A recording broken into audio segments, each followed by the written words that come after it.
Hello, everybody, and welcome to X-Marks the Spot. For this one, I am your host, Richter Hammer, and joining me... Oh, that's new.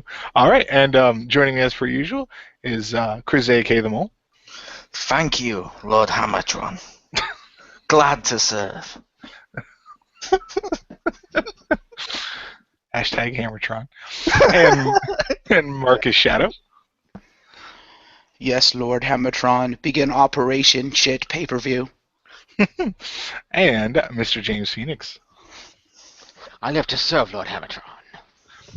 You know, as much as I would always want to be Soundwave, I feel like Jim is more like Soundwave. Like, I could just picture Soundwave reading lists or something. No, I feel like Jim's like Soundwave, one of the Soundwave like paint color jobs that they do for the toy line. The one that Sound Blaster. Some diehard people may know it's a thing, but to most people they just forget and try and push out their memory. But like, oh look, it's a green Soundwave or something. He's recolored Soundwave. Yeah, he's the green Soundwave. Mario. He's Blaster. He's Sound Blaster. Yeah. Who actually looks cool, but he's not Soundwave, so I'm That's a just good like, mold. All right, So so Star Screen because we don't let him host. he hosts his show, I think. Well, yeah, we let him do his thing over there. We don't let him host the important stuff. Poor Marcus. All right, never mind. Okay, so we are fresh off the Survivor To be Series fair- 2015 pay-per-view. Yes. To be fair, we would let Marcus host more stuff, but I believe we recently had to let him go for a few recordings due to a failing of the wellness policy. Not going to say more. I'm just picturing him like shooting up with Roy, just like, oh. I don't If get I'd pumped. done that, I stay pumped. If I'd have done that, I probably would not have missed any of the recordings due to lack of voice. Of course, he's all roid rage now. Why do you think he stopped using submissions and now he just uses the ground and pound style? Haven't you played? Oh, so what you're saying is at the beginning you were all like, hello, Lord Hammertron, and now you're like, yeah, I only missed him for my voice. No, I think that continuity doesn't quite add up. I think he's his gimmick was not so silent rage. Oh, All right, so anyway, that poor guy. yeah, him and I always forget all of his last name. I think it was Daniel Pewter or Pewter Schmidt, and if it's not Pewter Schmidt, I don't know why I think that. I think that might have been his real name, but in the ring they called him Pewter. Okay. Yeah, I think that might dude, be what happened. Yeah, he. Either that or you're just trying to make him a member of Lois Griffith's family. Either way. That might be what it is because of their name that I just like, yeah, that's his name too, whatever. But all right, so Survivor Series pay-per-view, just finished watching that, and then they had Breaking Ground after it. Oh, I wanted to see it. Anyway, Aw. so should we go through our one thing we wanted to talk about first? Also, can I just... I really know real quick though, since you brought it up though, Rick. And if we're gonna promote Breaking Ground, why of all people do the commentators decide to promote it with Mojo Rawley? Because he stays hype. I don't know. Apparently. Well, because isn't he featured in this one? Because it was like him and Zack Ryder about like where Zack Ryder. I don't know the brief clip. It looked like Zack Ryder was like, I didn't get along with him, or something. I don't know. The brief clip I saw was ZZ getting dressed in a mobile home. I don't know. I think you mean that in a better way, but I'm just picturing him getting dressed up as a mobile home now.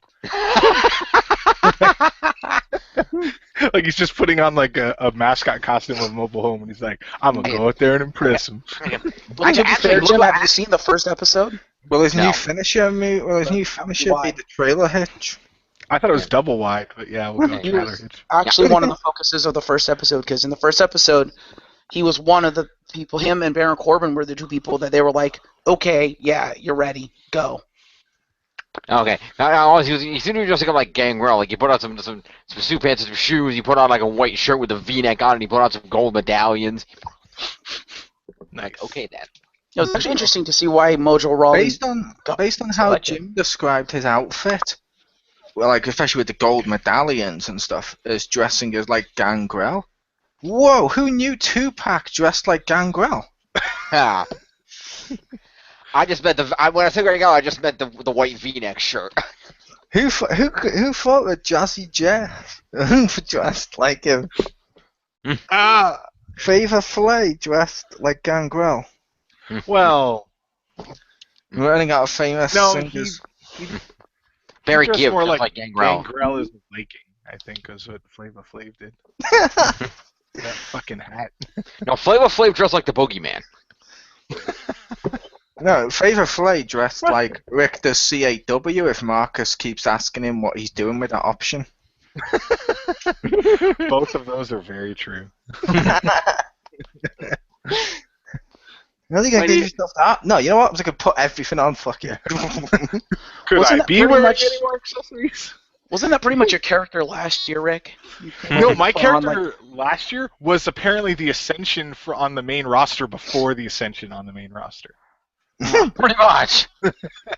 Plus a Viking helmet. Yes. Yeah, Well, it's you like- haven't seen them lately, have you? That's what they're That's- gonna do next. Actually, I did. I'm pretty sure they jobbed to the Dudley Boys last week. Oh, did they? I know they. They won the Uh, pre-show. The Ascension. I didn't was? watch the pre-show. I came in the middle, so I didn't Yeah, see the who. Ascension were teaming with Cody or Stardust on his team, and they just happened to be there. Gotcha. Because I saw Stardust and Bo Dallas. That was all that was left. That's so fair. Well, that was what I tuned in. I saw like Bo Dallas. I'm like, oh, this is the match of people that WWE doesn't care about. Okay. I thought Yeah, that was all of it. Anyway. Yeah, which I thought it was awesome. I thought the match was an awesome matchup, but I loved seeing Gold. Like I said, I loved Goldust coming back just because Goldust v Stardust may actually be a proper feud again now. They may actually decide to fulfill that feud from a year ago. Yep. Like when I logged on, Mole was like, "Yeah, it was a Survivor Series match." I'm like, "Okay, and that's big. Why?" And he goes, "Because there isn't one on the card." I'm like, "Wait, let me get this straight. Survivor Series, the pay-per-view, does not have a classic Survivor Series match. What the fuck?" I No, thought in fairness, now that would not be the first year that that's happened. It wouldn't be the first year that happened, but it should never happen. This is true. Yeah. Well, the thing is, if they just outright don't have one, fair enough. It shouldn't happen, but fair enough. But the fact that it appeared that they had one and it was being relegated to the kickoff show, I'm like, how do you take the namesake of your pay-per-view and relegate it to the kickoff show? That's like you saying you don't care about the pay-per-view. I'm like, wow.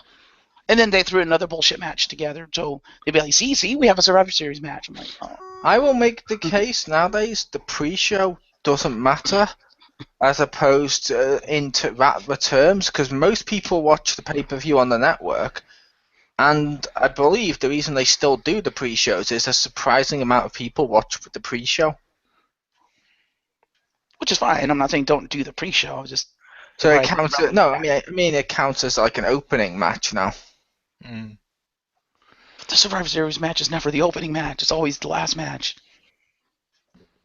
No, it's actually been all over the card, depending on title Yeah. matches and other major matches that have been booked. Clearly, It you don't can watch be- wrestling. It can be either. It's like they've put world title matches on as the first match before now. True. That's true. But yes, Especially I believe when it's Rick going was... to end in 18 seconds. Yep. But I believe Rick was going to turn it over to one of us. Well, did you want to do that, or did you want to go into the pay-per-view since we started with the pre-show? I didn't know if you'd want to just... No, I'm fine to doing that one first. Okay. The one you wanted to, if that makes sense. Oh, sure. Also, I make the point. The point that I like how we go to talk about the title matches all went up and ending in 18 seconds, and I like how that's the worst thing we go to when. I'm sure we all clearly remember there was an opening WrestleMania match where the very next night the dude who retained the title retired with a career-threatening injury. To be fair, I'm pretty sure the one I always go to as the worst is one in which someone appeared and won the title in one he wasn't scheduled to appear in. Was that the opening match? No, it wasn't an opening, I but was you said as I was as referring to the opening worst matches. case. Technically. Yeah. I thought we were talking about opening matches. Yeah, I thought the Sheamus Daniel Bryan one was the opening match. I think it was. Well, I'm just referring to the fact that, yeah, Edge had that match against Del Rio and then immediately retired due to, I'm going to die if I keep wrestling like the next night. Yeah, that was why that was the opening. It was to make sure he didn't have to do it too hard. Yeah, so he didn't die. At midnight, he was going to die. He's like Yes, Cinderella. Cinderella. Cinder Edge. Cinder Wrestler. But, The Cinder bell Edge. strikes at Sister midnight. Christian. but one thing I like this month, Rick, Yes. was this week, as I was looking forward to. I did mention I would mention it next week. I didn't mention it last week. Undertaker week. Yes. Rock on. Legends with JBL, featuring Austin, Shawn Michaels, and I forget the other guy's name. And Triple H. Shovel Master? Oh. Yeah, and Triple H in parts 1 and 2, which went up well. Part 2 went up way too fast compared to what they normally do. Normally, you have to. I thought like part 1 would be at the beginning of the week, then part 2. There was a load of highlights on there too, and a couple of documentaries, but the main part of this was that Legends with JBL, and that was fucking awesome. I really enjoyed seeing that. Nice. I Yeah, I recommend watched a everyone check that. Sorry. Oh, that's fine. I watched a few of the clips from like way back when, because I didn't know about this, but when I was looking through the stuff, I saw that there was some with Leslie Nielsen. I was like, okay, sure. Watch those ones. I'm like, this is so stupid. I like it. Yep, that was I the didn't one. know he did stuff. For them. Yeah, when it was Undertaker v Undertaker. Yeah. I haven't actually watched those clips because I'm like, I've seen all that stuff, but yes, the Leslie Nielsen stuff was fucking hilarious. Please tell me on that clip, did it feature the woman I love taking the mickey out of Elvis? Not that I remember. Not that I saw, at least. When Undertaker first disappeared, they started going round, and like with Elvis, do you remember when after Elvis died? I assume you know where you were when Elvis died, but that's a saying, I believe. But no, basically, they did that thing where people were like, no, I saw Elvis, he was abducted by rock and roll loving aliens, or no, I saw Elvis, this and all this. Yeah. Undertaker disappeared. There was a woman who talked about, yeah, I saw that Undertaker guy, big bloke. He came in and he ordered a dozen coffin-shaped cookies. I'm like, oh, fuck me. And yeah, Leslie Nielsen was looking for the Undertaker to try and figure out which one was the real Undertaker when they had the duels of the two. And as a kid, I remember this being epic because, oh my god, it was two identical people looking at each other, and they're both the Undertaker, and this is so fucking awesome. Oh my god, Ted DiBiase has his own Undertaker, and Paul Bear has got an Undertaker. Which one's which? One's in purple, one's in... Oh my god. Then watching this in adult, I'm like, that's the real one. It's amazing how different we watch things. There's an adult in there. Like, I'm looking, I'm like, yeah, that's the real one. Oh my god, says the commentators, I can't see a difference. I'm like, I'm pretty sure I can. Different height, different facial structures, but besides this... Different costume. Yeah, but besides this, they're identical. The different costume I will allow because he's worn both the grey and the purple before. But that's the least thing. Like, if it was two Undertakers, identical but in slightly different colours to tell them apart, cool. One is player 2. Yeah, one's player 2. Yeah, by the way, is that why, I don't remember which one, but I remember one of the 8 or 16-bit era wrestling games had that version of Undertaker, and you could palette swap his gloves and boots? Probably, because like I said, he has worn both before now. That's why right now on 2K16 there is a version of The Undertaker up with the grey gloves and boots made by yours truly. Nice. Mainly because I preferred the grey to the purple. Fair enough. Back to you, Hammy. All right. So, Jim, what would you like to highlight over the last few weeks? Few weeks? I thought it was just this week.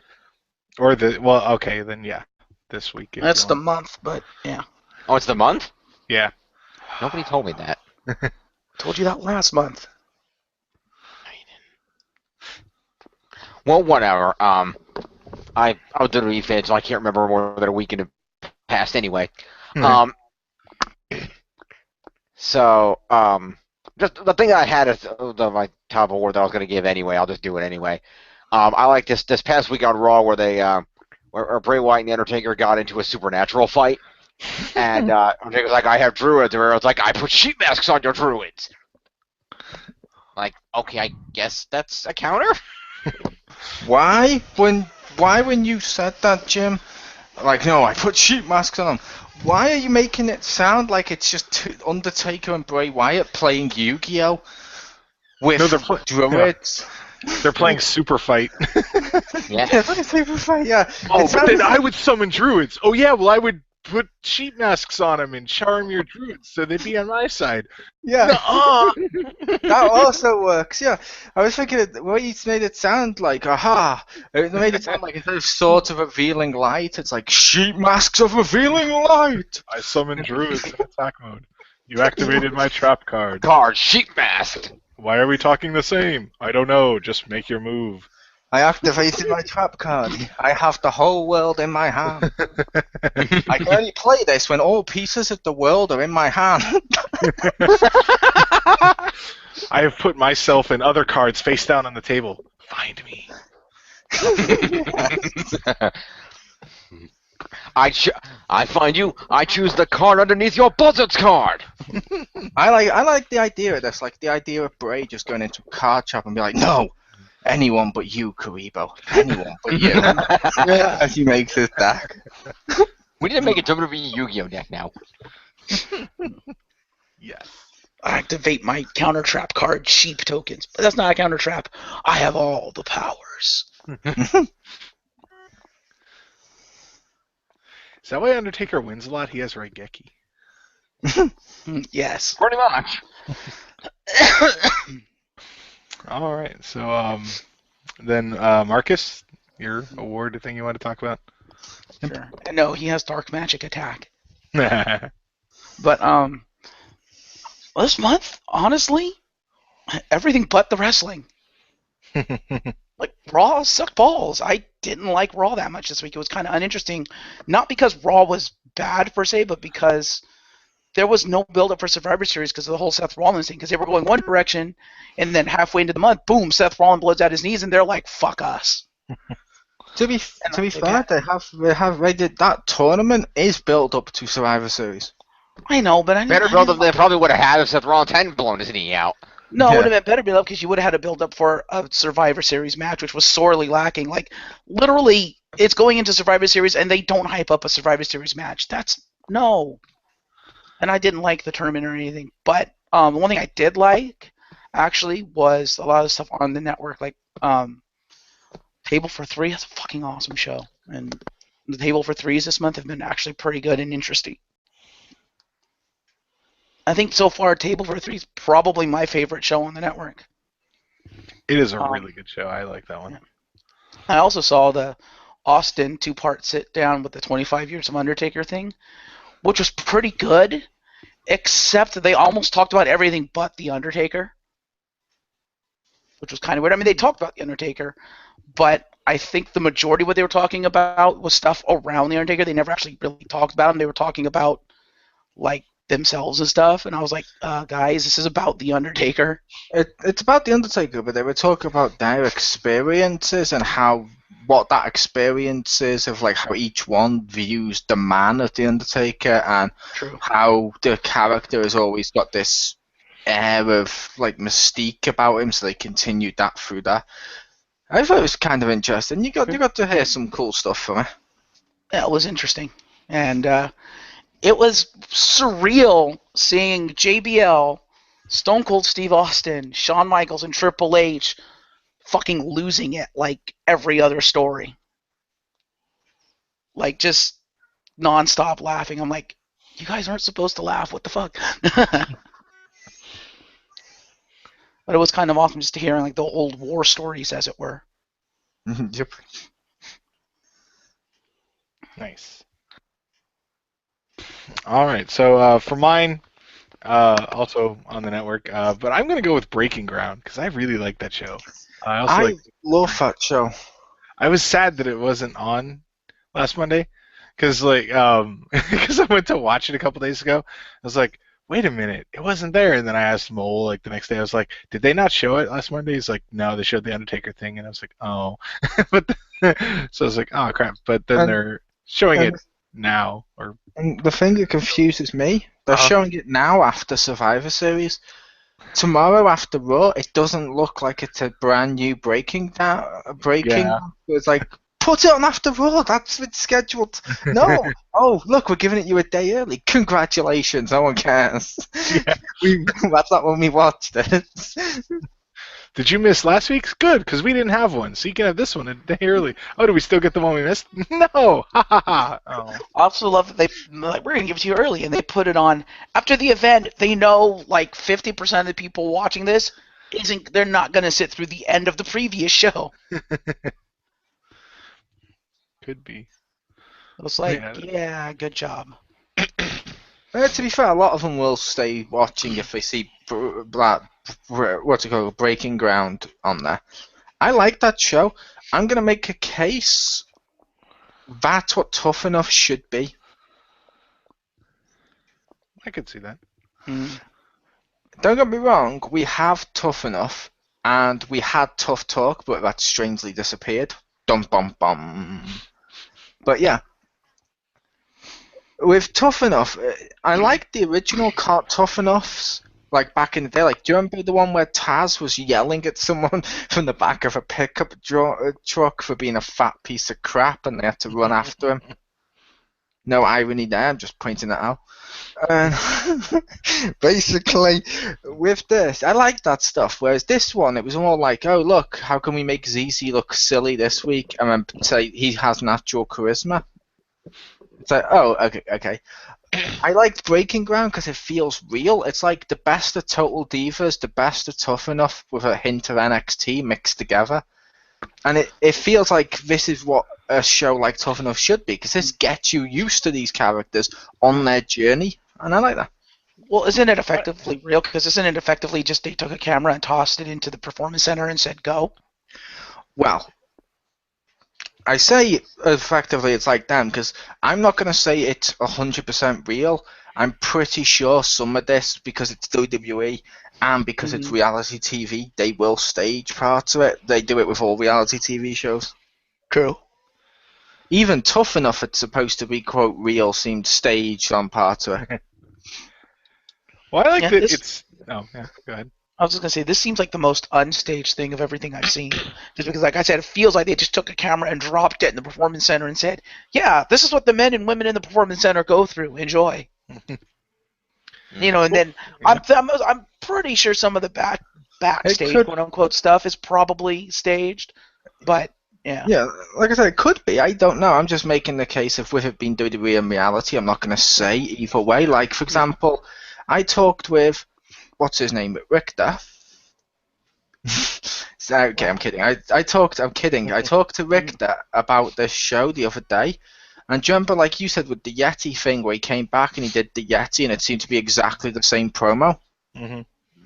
I find it staged as fuck, the fact when he did this first promo, everyone is around him looking like, what the fuck are you doing? Oh, and giving him the looks of horror, like the dramatic gopher music could play, dun dun dun. Then when he does it again the second time, which I completely agree with you, Rick, it's exactly the same promo, minus the end rhymes a little bit. They're all giving him that nod and look of, oh, yes, he's improved. As if ends the documentary, like, that's fake.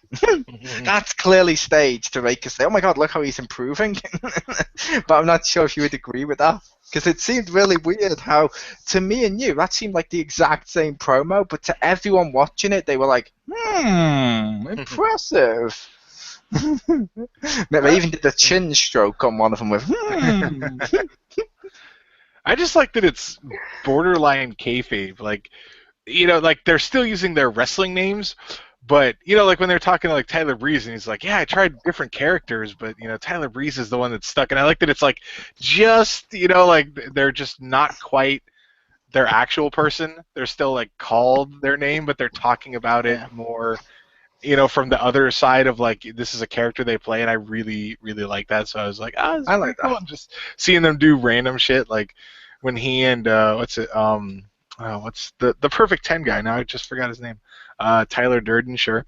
And they were like going to like find bats and weird shit.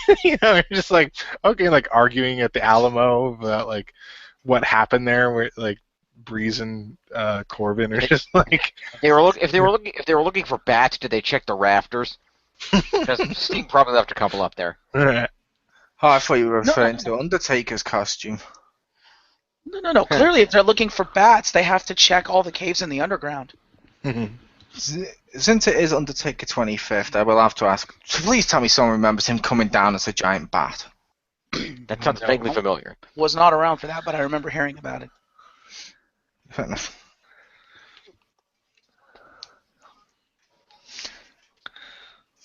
But yeah, like I said, I like that show, Rick. I was just making the case to you, Marcus, of I'm not going to pretend it's 100% real. I know some parts are going to be fake. However, that's the same with every documentary, because at the end of the day, documentaries and reality TV, they need to tell us a story. They want us to know, and they want us to get into something, because otherwise it's going to be boring. So I'm like, but it's still fun as fuck. Right, absolutely. And I wasn't saying that it was real. I'm just saying of all the reality shows that WWE has done thus far, this one to me feels the most real, because the feel of the show to me is that it feels like they just took a camera and dropped it in the middle of the performance center and said go, which I think is a good thing. It brings a level of authenticity to it, even if it's not authentic, because it feels authentic, if that makes sense. Yeah, it looks that way. It looks more gritty. I don't know which one I think feels more real to me at times between that and Total Divas. I say at times because there are times in Total Divas, like the one where they've got Titus O'Neil in the back car and they're just having a regular plain conversation with him. And it's so good that now they're doing that road trip one that totally seems like exactly the same thing. Totally want to see that road trip show. That looks fucking awesome. Road trip! That needs to be a feature next year in career mode.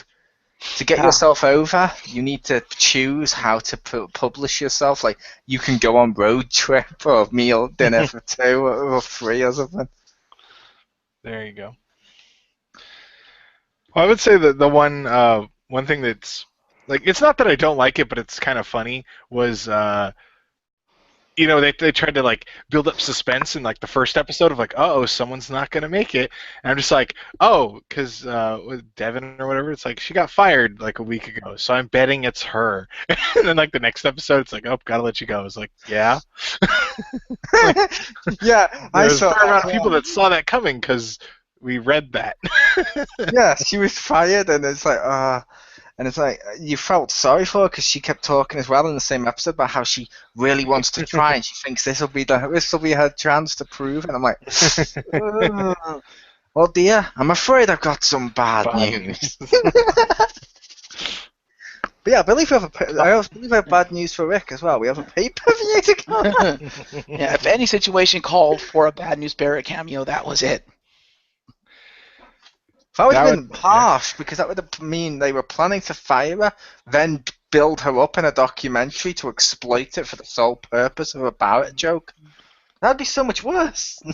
Yeah.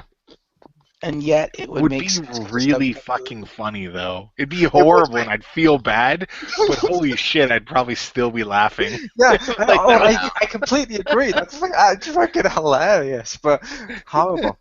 The only way it's better is if Zack Ryder's with him to canonize in my head the time travel theory. Yes. But Survivor Series. Yes, Survivor Series. Oh god. Onto the pay-per-view proper. Well, we talked about the pre-show a little bit. I liked the pre-show match. I liked what I saw of it. I sadly came in the middle. Basically, all of the people came out to the ring. I'm not going to go through everything blow by blow or read anything or anything like that, but basically all the people came out to the ring, cool. Then they announced their mystery partner, Dust, and Stardust shit himself. Was it Then 5-on-5? Stardust starts in the match with Goldust, and Goldust kicks his ass a bit. And then Stardust tags the fuck out and just hides. Well, who was the team? It was Dust, the Dudley Boys, and who were they teaming with? It was Dust, the Dudley Boys, Titus O'Neil, and Neville. Oh, okay. Oh, his other guy injured. No Darren Young. Yeah, and I will Darren say, Young's yeah, Mr. No Days Off wasn't there. I don't know why that's a funny sentence, but basically, I will tell you, and I'm just going to see who can predict it, okay? Dudley's, return of Goldust, Neville, and Titus O'Neil. Who's the only member of their team to be pinned? Well, I know the Titus answer. O'Neil. Nope. Nope, Neville. Miz beat him. Really? To be fair, the Miz does deserve a victory. However, Oh, on is this there? team, yeah. However, Like I on said, this when I came in there, it was Bo Dallas and Stardust, so I don't know who the other two were. Oh, yeah, it was Stardust, The Ascension, And Miz? Miz, and Bo Dallas. Okay. Which which means besides the Ascension, I wish I could trade the Ascension for the Dudleys, because then I know which team I want to win. Because it's like across the board, I would vote for that team. If that makes sense. Because I may not be a massive fan of the Dudleys, prefer them to the Ascension. I don't like the new Ascension, and I keep using air quotes. That's one of the reasons I don't like the Ascension, because it hurts my fingers every time I discuss them. The new How often I have to say Ascension. But now, one of the Ascension also gets pinned. But yeah, well, technically their whole team loses. But yeah, but basically, I like this matchup though, because it was the return of Goldust, and it told a story with Goldust Stardust. That's cool. Miz got a victory, which he's been really needing for a while. Bo Dallas got to actually be at a pay-per-view. Sure, maybe the pre-show, but he can be on the upper card later on. He just has to believe. And overall, it was pretty cool. Also, Titus O'Neil going, Devon, Devon, Devon, and pointing to Devon was kind of funny. Because when the crowd then starts to chant Devon, because Titus O'Neil is Hypnotoad, Devon then looks around and is like, what? Me? And then comes in. And that's my wrap-up discussion of the match. Thank you. You know what? Hashtag Titus O'Neil's Hypnotoad. See what happens when we don't read it. Because the proper thing is probably the crowd got behind Titus O'Neil, but no, fuck it, he's Hypnotoad. He's hypnotized. I'm not sure which parts you guys saw at that matchup, but I really did like that opening. To the point, it's one of my favorite matches of the night. Sadly, I didn't see any of it actually. Like I said, I logged on right before the Survivor Series started, so I saw like the shitty ass little panel. That was about it. How about you, Rick and Jim? When I came in, it was, like I said, Stardust and Bo Dallas, and against 4. See, I didn't really see much of the pre-show. I turned it on like a quarter of it through the end. I saw Bo Dallas was wrestling. I didn't even see who it was. I think it might have been Stardust. I'm not sure. But Bo Dallas was wrestling somebody. And then I got called out just to get booze. That was about all I saw. It was 2 minutes of them grappling. Fair enough. He went downstairs to feed him more. Yep. And believe Alright, it's so, up to the main card. Yes. Indeed. So now onto the non-pre-show part, and our first match is Roman Reigns versus Alberto Del Rio. Not a terrible match. Yeah, it was okay. I'm going to say not a terrible match. Alberto, I feel, carried Reigns a bit. But I will say, I noticed in this match the thing I mentioned to Marcus of this. I don't know if it's his selling or not, but I don't like how Reigns seems out of breath at the end of every match. Mm. Because whenever he gets injured, fair enough if he gets injured. It's like, to be fair, I don't think RVD's that injured when he puts his arm up his ribs and throws himself across the ring, but I don't like that sell. Yeah. Reigns, whenever he's injured, starts to go like he's fucking like Gohan. Like, and I'm like, what's going on here? And it's like, why are you that out of breath? Mark Henry and Big Show aren't this out of breath. Why are you that winded? But I think Alberto carried him to a matchup that was at least enjoyable because I like Alberto, and I think it's a shame the US champion was just essentially losing to Reigns in a throwaway match at the opening. I think that's complete disrespect to the US championship. They spent a year odd building up. I can agree with that. And also, can I make a point that Alberto's an idiot? Isn't he also not the US champ? Yeah. No, he's a US champ. Oh, he's a Mexican champ, yeah, but still. America. But no, think about this, okay? So, Alberto Del Rio spends the match working on Roman Reigns' arm that was being worked on by Cesaro on Monday.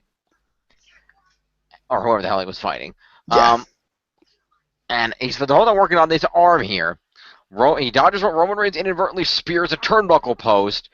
And Alberto Del Rio is his arm hit with a backcracker or not. He's right in position. I'm not going to throw him in a cross arm breaker or rip his arm out of his sock until he taps out. What the hell, Del Rio? Yep. It's because Alberto has to pretend to be stupid to make Reigns look better. That's the thing that made me get annoyed with tonight. It's the rise of the Cena booking part 3.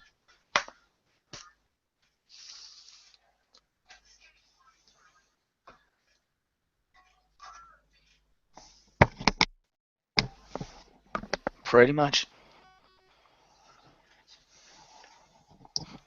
I don't have much to say about this match. It was okay. It was kind of there. It wasn't terrible, but it wasn't good. Yep. Also, Rick, since this is the only match I can mention this on, don't you? I've mentioned with the Mex American stuff and all that. Don't you think he should have had half of a plate of the Mexican flag shoved over the US title so it makes the flag? If one belt deserves a custom title, I'd love to see it. I feel like that would be slightly more disrespectful than putting him in the match to job to Reigns, but sure. Yeah, I say it's not as bad as the fact Cena made it spin once. And the fact that spin belt is still in the goddamn video game to this day. Yeah, 'cause I'm like, the spinner looked worse.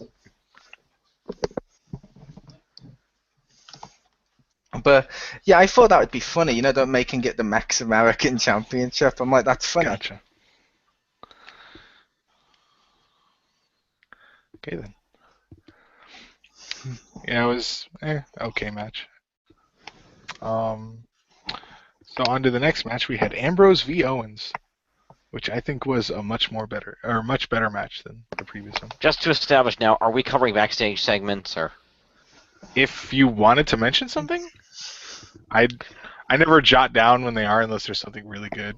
Okay, well I'm just gonna say after this match, Roman Reigns was interviewed by JoJo in the back, where he talked about how I won that match, and when my buddy Dean Ambrose beats Kevin Owens later, it's gonna be best friends for the title later on tonight. Yeah, and Ambrose go behind him and they pounded and said, yeah, best friends, how it should be in the main event. Then Kevin Owens walked up and he's like, and he got a pretty good promo against Roman Reigns. I give Owens credit. It's like, that's cute you think that's what's going to happen, because you see, it's not Ambrose you're going to have to worry about tonight, it's me.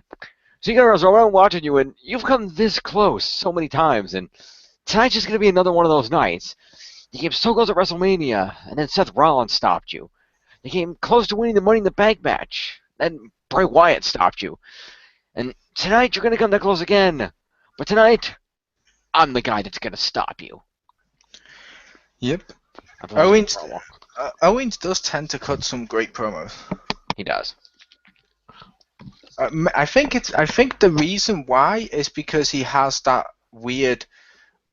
I don't mean weird, but in terms of wrestling, that more laid back approach with his voice. It's like I used to say, like back in the day when he was cutting good promos before anyone says any of that. Nash doing relaxed promos, brilliant. Whenever you get guys doing relaxed promos in a world where they're always the same generic, I'm gonna kick your ass style promos, it makes them sort of, you know what I mean? It's sort of nice to see. It is. It is. But I can agree Also- with this match. I can agree with this match with better. hmm Also, I noticed it's gonna be awkward for you to mention it later on when it actually happened near the end of the show. I'll just mention it now. I don't know if anybody noticed on the side of the ring behind the commentators there was a guy with a giant sign that said "Diet Owens Diet." I thought that was They funny. did. That's fat shaming, and that's wrong. Thank you. That's fat shaming and it's wrong. Thank you. Hashtag be a star, kids. Back over to Hammy. Well, no, that's okay. You can do it to Owens. He's a bad guy. That's fine. All right. So Isn't that also gimmick infringement? Because I forgot his name now. The guy on NXT, doesn't he have that gimmick? What, the gimmick of needing to go on the gimmick of telling people to go on a diet? What, did Simon Dean come back? No, Bull the Dempsey? gimmick of Bull Dempsey. Yeah, the gimmick of needing to be on a diet. That's a gimmick? yes, Yeah, it's what NXT Marcus uses.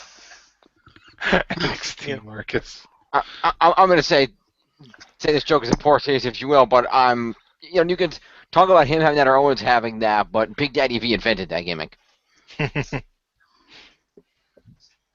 No, I'm not going to say that's in poor taste. Considering all the other stuff we say, that's fine. Fair enough. But yeah, no, that's That- Bull that, you know, Dempsey's gimmick. Speaking ill of the dead and all, trying to avoid it. Now, Bull Dempsey's, from what I understand, Bull Dempsey's gimmick is literally being fat. Even though he's not really fat. I don't remember him being fat, but okay. Then you need to get a little closer to your mic, Marcus. Indeed. He wasn't like Vader fat, but he was a Yeah. bigger dude. Hey, in all fairness, be Vader fair- might have been fat, but Vader didn't act fat because Vader threw himself around the ring and off the Yeah. top ropes and shit constantly. Didn't say he acted. Vader was Bam Bam Bigelow fat. To be fair, I never found Vader that fat. I just found his black armor bulky. Ah, nice. I'm not gonna say he's fat, but he did have a castle. He wanted to have a match in a White Castle. That's all I'm gonna say. Welcome to the Castle of White. So Stone Cold and Booker T had a fight in a supermarket. Doesn't make them fat. Give him a couple years. No, it makes them from the South. That too.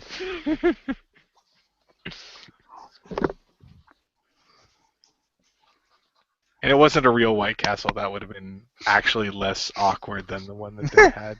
What, they had a fake White Castle? It was. Mole probably remembers this way better, but like him and Sting, he like flew him up in a helicopter or whatever to his like White Castle dungeon or something. Yep. It was what the fuck? It was like one of the most awful segments you'll ever see. Oh no. Yeah, that's not the most awful segment you'll ever see. One Rick. of them. The most one would probably be, I think it was Sting and Davey Boy Smith Uh-huh. on the beach Oh, as they filmed it Baywatch style. that's true. But that's one of those things that's so fucking horrible. I love watching it because I'm like, oh god, this is so bad. It's just, Yeah. almost like Although- a wonderfulness to it. If we're talking about the most horrible segments, well, I have not seen this. From what everybody has told me, I'm pretty sure nothing will ever top Kennel in a Cell. I don't know. How about the time they lowered the blue blazer and something went wrong? Oh, okay, Wow. fair enough. Or how about the time they almost killed Seth Rollins? Almost killed. Mine's still better. Yeah, his still wins. Mm. That was too perfect. Oh, I have a worse horrible joke. I'm not sure I want to use it. It'll get you the point for the round of cards. So Well, I was gonna say, if we're going to those worst segments, the worst segment could have been tonight, but that report didn't pan out. Oh,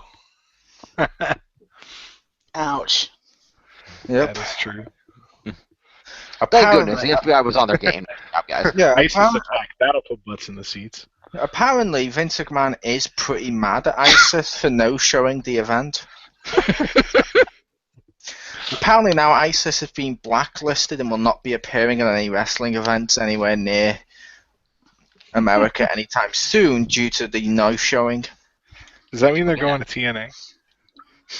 No, TNA allows people that doesn't no shows. I mean, they hired Scott Hall at one point. Mm-hmm. Thank you, Scott. I made a joke of Scott Hall as equivalent to ISIS. Wow. I'm a horrible person. And I like Scott Hall. Well, to be fair, I'm pretty sure neither of them has ever won the WWE title. I don't know. Roman Reigns looks like he's part of ISIS. He has that look about him. That military look.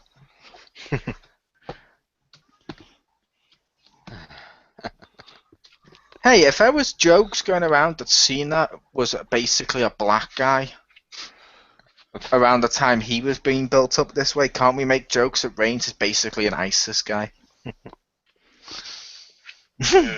I think that's slightly more offensive. Yeah. There was jokes going around that Cena was black. Yeah, when he had the rapper gimmick. Okay then, didn't hear that one. Oh. I thought rumors going around that Cena was black when Darren Young debuted. No, when Cena was rapping, all the jokes on the internet was Cena equals black guy, and people were doing the joke of, oh my god, is Cena the first ever black WWE champion? Ah, It was just hilarious. Mm. The internet had fun with that one. But yes, like I said, I like the matchup. And also the correct interest. No, The Rock is half black. Half. Only when it matters. Yeah. Half, and only during history. Yeah. But, like I said, the matchup with Kevin Owens versus Dean Ambrose, that was it. Versus Dean Ambrose. That was a good match, and yeah, That was a good match. That was great. better than Alberto trying to carry Reigns, but it still was like, really? You're gonna have the Intercontinental Champion lose now in the second matchup? Whoa! yeah. Yep.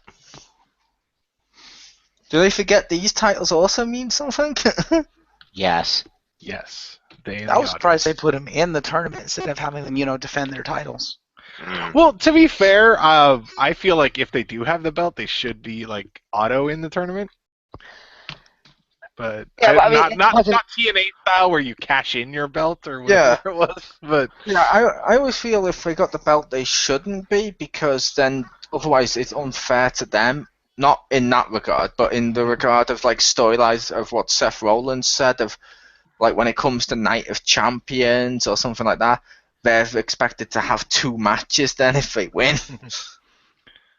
well, then don't win. Yeah, this is true. We can't have wrestlers fake matches. I can. Yeah, and I would make the point you have to have those 2 champions in the tournament, because if you don't have them in there, if you don't have them in there, who you're gonna put in the tournament? Neville, Ben is there. People that people want to see wrestle. No. Yeah, but like you could have done like Ziggler or Tyler Breeze or like you said like Barrett and stuff like that. And if you're gonna have these champions in there, you could have easily made, like, since you're trying to turn Alberto heel, have him get DQ'd and just keep destroying someone's arm with a chair and stuff while locking in his finishing move to start a feud with that person. Or have Kevin Owens just get himself DQ'd and walk off like, nah, I'm done with this. Get counted out, yeah. That way, it's not like they look bad, if that makes sense, because they still look like, ooh, there's the champion of the WWE champion, and then below him is the IC champion and the US champion. As it should be, but that's just a personal thing with that. Yeah. I can kind of agree with that. But I did like this match. Like Rick said, I thought this was a pretty good match. Yeah, it was a pretty solid match. So next up, then we have the 5-on-5 Survivor Series match. This was also a match. There was one. There was. Yes. Out of nowhere. Yes. This was also a match. I don't like this match. This one, for me, started really high and just kept going down. Yeah, this match was good up until the point the New Day decided to fuck off, and I was like, oh, Yeah. okay, this match is Yeah, shit it now. was- I don't like those matches. It isn't bad seeing them wrestle. I was like, okay, Xavier was actually getting some moments of wrestling. I'm like, I'm enjoying this match, and then New Day's like, oh, Big E's injured, we're fucking off. I'm like, wait, what? See, I like the matchup where they come into the I liked at the beginning when New Day were doing their promo. That's kind of funny. The second the match rang, I'm like, this is worse than the previous one we had. Like as the opening, and I'm like, no, the two should have been swapped. If you're gonna do a random one, swap them because at least, well, let's just assume hypothetically they're both equally good. The fact Goldust comes back instantly makes that one slightly better due to the fact you have a return, so you have drama. Yeah. This one, the only drama from it was the fact New Day were, I don't know, randomly with Ryback or against Ryback, and I'm like, oh, fuck off. Yep, pretty much. Although I will give Sheamus props for attempting to get jiggy with it. That was funny. I was like, holy crap, that's the best Sheamus has been in like the last 3 years. I know. Like, I genuinely laughed at that. I was like, that was awesome.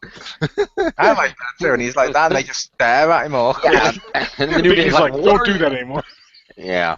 I think what he meant to say was. I love the look that Barry gave him, because Barry gave him a, what the fuck did you just say? And he, look? like, he moved the like scepter across his throat. Like, no, cut, no, don't do that. Yeah. That was awesome. Yeah, I loved it because it's also the camera stayed there for longer than it normally does in those scenes because they didn't speak for a long period of time. And as I've mentioned in the past with shows like the UK Office, I always love that awkward humor where they say something like "Ugh, ooh."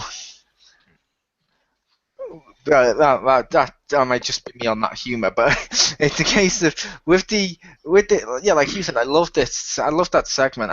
I thought the match was of poor quality. Yeah. Well, I thought it was like okay, but then it just started getting worse, and Yep. the And I end have to was give like props. And you're not going to hear this often here on the X Pound, so don't get it, but I have to give props to Ryback. Because when the New Day were coming down and they started to cut their promo, they were talking about the different members of the other team, and it cuts back to the ring, and just the look on Ryback's face where he just pulled that look, like it was brilliant. It was like a perfect face for that moment. I was like, yeah, that's kind of how I'm feeling too, Ryback. Good job, good work. I applaud you. 'Cause that face was just awesome. I was like, yeah. That's probably the most skill you're gonna show all night, but yeah. See, I thought that was more like he was trying not to laugh face, which means when he was like, because then every time the camera cut to him, he kept losing his smile, not Shawn Michaels style, but he was actually losing his smile, and I was like, wait. Is he trying not to laugh here? Is he incapable of just standing there with a straight face like the rest of the people? Well, I don't think it would have been out of character for him to laugh, since this is supposed to be like I mean, given who he's like teaming with and stuff, and he smiled before. I'm like, I would have accepted it if he'd have laughed. He's smiled before, but normally when he smiles, it's when he's making a joke. Normally when people make jokes at him, he normally just beats them up. True. Because hero. True. That's what everybody does. But yeah, like I said, like Richter said, and I said, match starting out wasn't terrible. It just went downhill really, really fast. To be fair, not everyone said that. I didn't think it started well. I thought the promo was great. I just didn't like the quality of the match. But I can appreciate the fact that for other people it went up and down. It's a roller coaster. Yeah. In a complete wrong way. No, it was like it was like going down the hill. It was just like roll, like you know when you're a kid, you get to the top of the hill and then you like tuck and roll and go down. It was like that. Roller coaster implies it went back up. It just went down. It started high and then just went down. And it was a slow roll down the hill again until the New Day decided to fuck off, and that's when they decided to pull the brakes and just be like, nope, you get no brakes. Phoom. Yeah. Yeah, no, I swear at the end, like Ryback came in to just finish him. Oh, okay, and then like he goes to pin him. I'm like, did he tag? And then like I think Maggle was like, oh, Ryback must have tagged himself in. I'm like, he must have, or the rest just like whatever. Just no, I believe what they stated was that the Lucha Dragon was, I don't know which one it was. I think it was Kalisto. But Kalisto was in the ring, and he planted him with he planted Sheamus with the move. Then when he was Sheamus got thrown in the corner. Then whichever Uso was left in the match, that can really differentiate these tag teams. Anyway, then the Uso tagged himself in, and then he got onto the top rope to do his move. And as he was climbing the top, because then so the Uso tagged himself in. Kalisto hit Sheamus with a move. When the Uso went up, before the Uso jumped, Ryback tagged himself in. The Uso jumped, then Ryback came in, shell shock pinfall. Because, I saw the Uso tag himself in, but I didn't see Ryback do it, so I don't know if it was, like, off camera or if I just didn't see it or not. But Michael Cole was just covering for a fuck-up. And I will say, as we've mentioned for a while, this kind of proves what we've said for a while, though. WWE, not this match, just in general, with the tournament and stuff tonight and all that. Doesn't it kind of prove what we've been saying if WWE needs to build up its stars, it needs to build new stars? Because I put it to you, they've lost Randy Orton, John Cena, Rusev and stuff like that. Rusev is a new one, but you know what I mean, all at once. When it comes down to this one, if I was to tell you there was a world title tournament, what the fuck is Kalisto doing in a world title tournament? I don't mean any offense to Kalisto. I'm not insulting him. I'm not saying he's not a good wrestler. But with where he is on the card, he's way below, he's below, Randy Orton, Bray Wyatt, and all that. And it's like, he's all the way down at the bottom. He's going to be the next Rey Mysterio, though. I think that's why he's in the tournament, because they want to try to push him to be the new Rey. Yeah, but I mean, it seems like he was there because they ran out of big names, because he's not as good as Rey. No, he's not. Well, let's be fair, though. Whenever they're building the plot lines and stuff, they only think they have, 2 or 3 big names, and then they just don't care about anyone else. So I could see them just being like, we have this guy? Yeah, sure, put him in. I don't know who he is. I don't care. Yeah. That's true, but I mean, let's say this Seth Rollins thing had still happened. If the others had been back, I could easily see Kalisto not being there and being replaced with John Cena, Randy Orton, or Rusev v. Ryback or something. Totally. Well, I don't know. For me, if I think those, it was just Seth Rollins and the rest were gone, I don't think they'd do, what did they start at, a 16-person? I don't even think they would have gone that far out as a tournament. I could see them just doing, 4 or 8 maybe or something. I could see that as well. To be honest, I was shocked when Ryback didn't advance, because I would have taken Ryback more seriously in the tournament than Kalisto. But I think they wanted Kalisto because they wanted Kalisto and Del Rio to lucha it up. I think that's why they did. They wanted Del Rio to accidentally tear his mask off. That failed miserably. Richter, did you see any of Raw? I just saw the animated GIF of Del Rio accidentally pulling off the mask. Yeah, if their plan was to have them lucha it up, it failed miserably because that match was fucking terrible. It was sloppy as shit. It was. I was like, oh my god, this is probably one of the worst matches I've seen Del Rio ever compete in. Being sloppy is your destiny. Yeah, I mean, when Del Rio started, we both said, kind of sloppy, but this was another level of sloppiness. It's like I said, to be fair though, we've seen Del Rio have great matches with other luchas like Rey Mysterio and stuff. I'm going to put the blame on Kalisto more than I am Del Rio for this one. Yeah, I never said it was his fault. I think it's both, because since Del Rio's been back, I haven't felt what I felt when I first saw Del Rio. When Del Rio first joined the WWE, there was no punch. I thought his match with Cena was pretty good. It was okay. But, yeah, I was surprised when Kalisto advanced, too. I was like, wait, Ryback? Of course. Really? Let's be honest, of course there's no punch. He traded, several weeks of vignettes making him look rich and important, personal expensive cars, and a ring announcer for Yosemite Sam on a scooter. True. I will admit, when I saw Del Rio came back, I felt what I felt before. Like, oh okay, great. It feels to me like he lost a step. Like it hasn't been as crisp, and he hasn't. I don't know. It just. No, sorry. I was thinking that I actually was more excited when he went to Lucha Underground for some reason.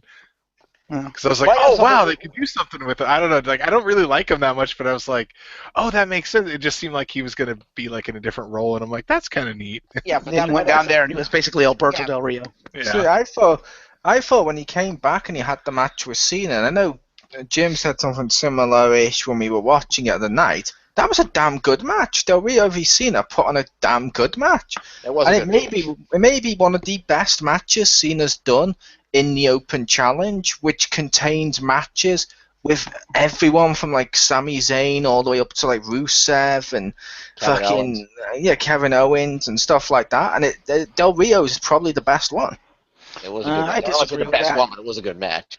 Yeah, it was an okay match, but no, and as I think we all even stated it, the finish was not right for that match. It was like, wait, really? That's the finish? Not Cena losing, mind you. That's fine and fair. It's just the way he lost it, the way he lost it was like, huh? It's like that? No.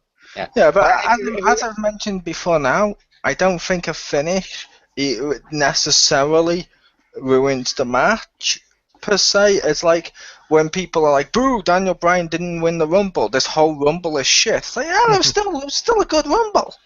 Whether or not you like who won, it's still a good match. Because I think that's part of wrestling, just because of how it is. When we're gonna have it where sometimes the finishes are like, what? They can. I think a finish can ruin a match. It doesn't always, but it can really leave such a sour taste that you're like, yeah, the rest of it. You know. Yeah. Also, But I think if you don't, that's fair enough. But, like I said, it's like I'm not even complaining that Cena lost. I'm fine with Cena losing, but it's just that finish to him losing. It felt anticlimactic. It was like, I don't want to keep using the same terminology, but it didn't feel like it had the same like punch or kick as his other matches. His other matches felt more vibrant and it had more of a climax to it. This one was just kind of, it was kind of there. I have to ask. Yes, because Del Rio's climax involves tapping people out, which Cena doesn't do. Yeah, I was going to say two things. No, I can see that, Rick, for some stuff. Like, if it's like a real life thing, if that makes sense, like the screw job or someone getting really injured at ringside or something, like during the match, like, boom, their whole leg goes or something. I'm like, that can, you know what I mean? That can hurt it for me, but I can appreciate the fact other people are different with that. And the second thing I was going to say is, Marcus, are you an onion? Am I a what? An onion. Onion? Yeah, because the amount of times you've told us about kick, punch, and stuff all being in the mind. Well, if you want to test me, I'm sure you'll find. Thank you. I knew you'd be the only one here to get that. High five, Rick. Is this a Parappa the Rapper joke? Yes. It was a Parappa the Rapper joke. Okay, cool. Kick, punch, high five. Punch, high five. I like that game. God damn it, bring that back. Bring it back using PlayStation VR. Well, you guys saw the reports that they're bringing PS2 games to PS4 on emulator, right? Maybe it'll be a Vita game and no one will know. They already have brought PS2 games to PS3 or PS4 with that. Well, they're going to, at least, with that PlayStation thing that they're doing for the subscription. I don't think it's anything to write home about, because I'm thinking they're going to charge you money for it. Right. By the way, how are those PS2 Star Wars games that they released? Depending on which ones, some are okay. Okay. The only one I want to try is Bounty Hunter. Bounty Hunter is really fun just for the extras of, so what's my motivation? Hilarious.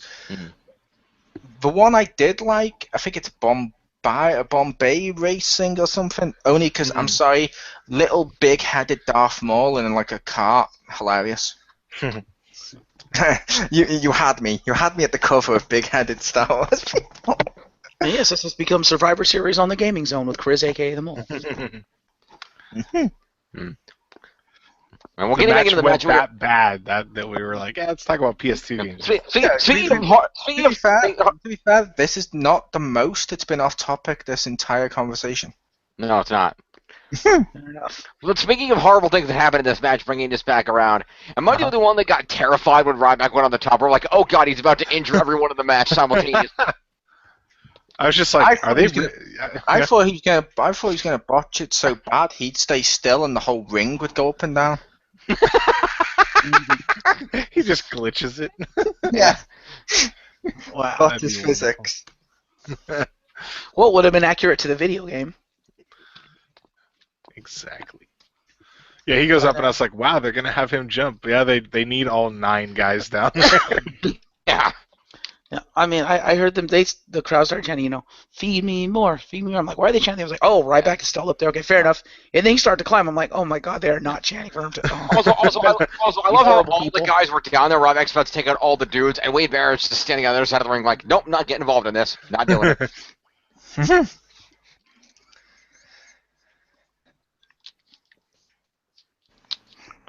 Yeah.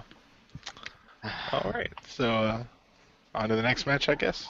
Yep, Indeed. next match. All right, next we had the Divas Championship match, Charlotte v. Paige. Indeed. I like this match. It was a Yeah, good match. it was pretty good. The I only, didn't like this match. I like this match.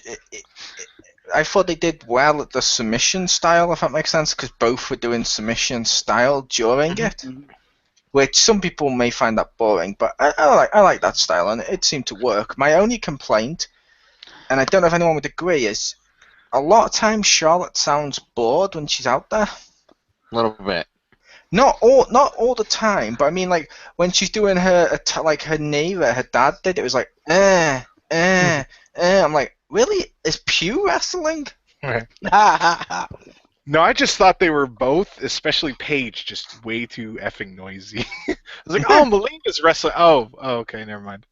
Well, He like screamed all the time. I was like, yeah, a couple times, okay. This just is my have house! it. Yeah, I was like, okay, fuck it, I get it. You live here. Just will you please wrestle? Shut up. I will admit, whenever I place the Divas onto the new game, I do constantly do the this is my house and Primo and all their voices because I find I like them. I'm gonna be honest. I feel you do that in every game, and we just don't know it. Like when you go Super Saiyan in like Xenoverse, and you're like Brain mode, and then like throw as I like Vegeta, to do you just throw Cell out. This is my house. I like to do that on voice while playing Call of Duty to freak people out. Like, Oh, I want you to. like pull out a weapon and go, hey guys, yeah. Primo!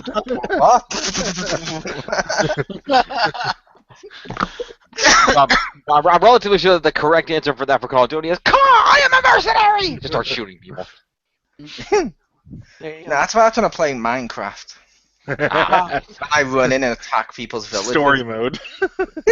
Yeah, but I didn't like this match really. I mean, it wasn't a bad match. It was actually a pretty good match, but my problem with it was that it didn't feel like a match to me. It felt like a big fucking brawl. I mean, they did a good job. They did a lot of stuff. It was a longer match than a lot of Divas matches have been, and they did a lot of stuff that the Divas, they're starting to push the Divas more, I suppose, and have them do more stuff.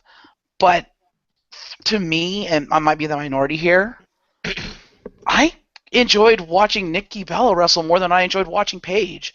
It might have been a hype type thing. I don't know. Get out. Well, I mean, I firmly believe Paige is probably the better wrestler, but after hearing how good she's been in NXT and stuff, and it's like, oh, Paige is on the main roster, and she can really wrestle, blah blah blah.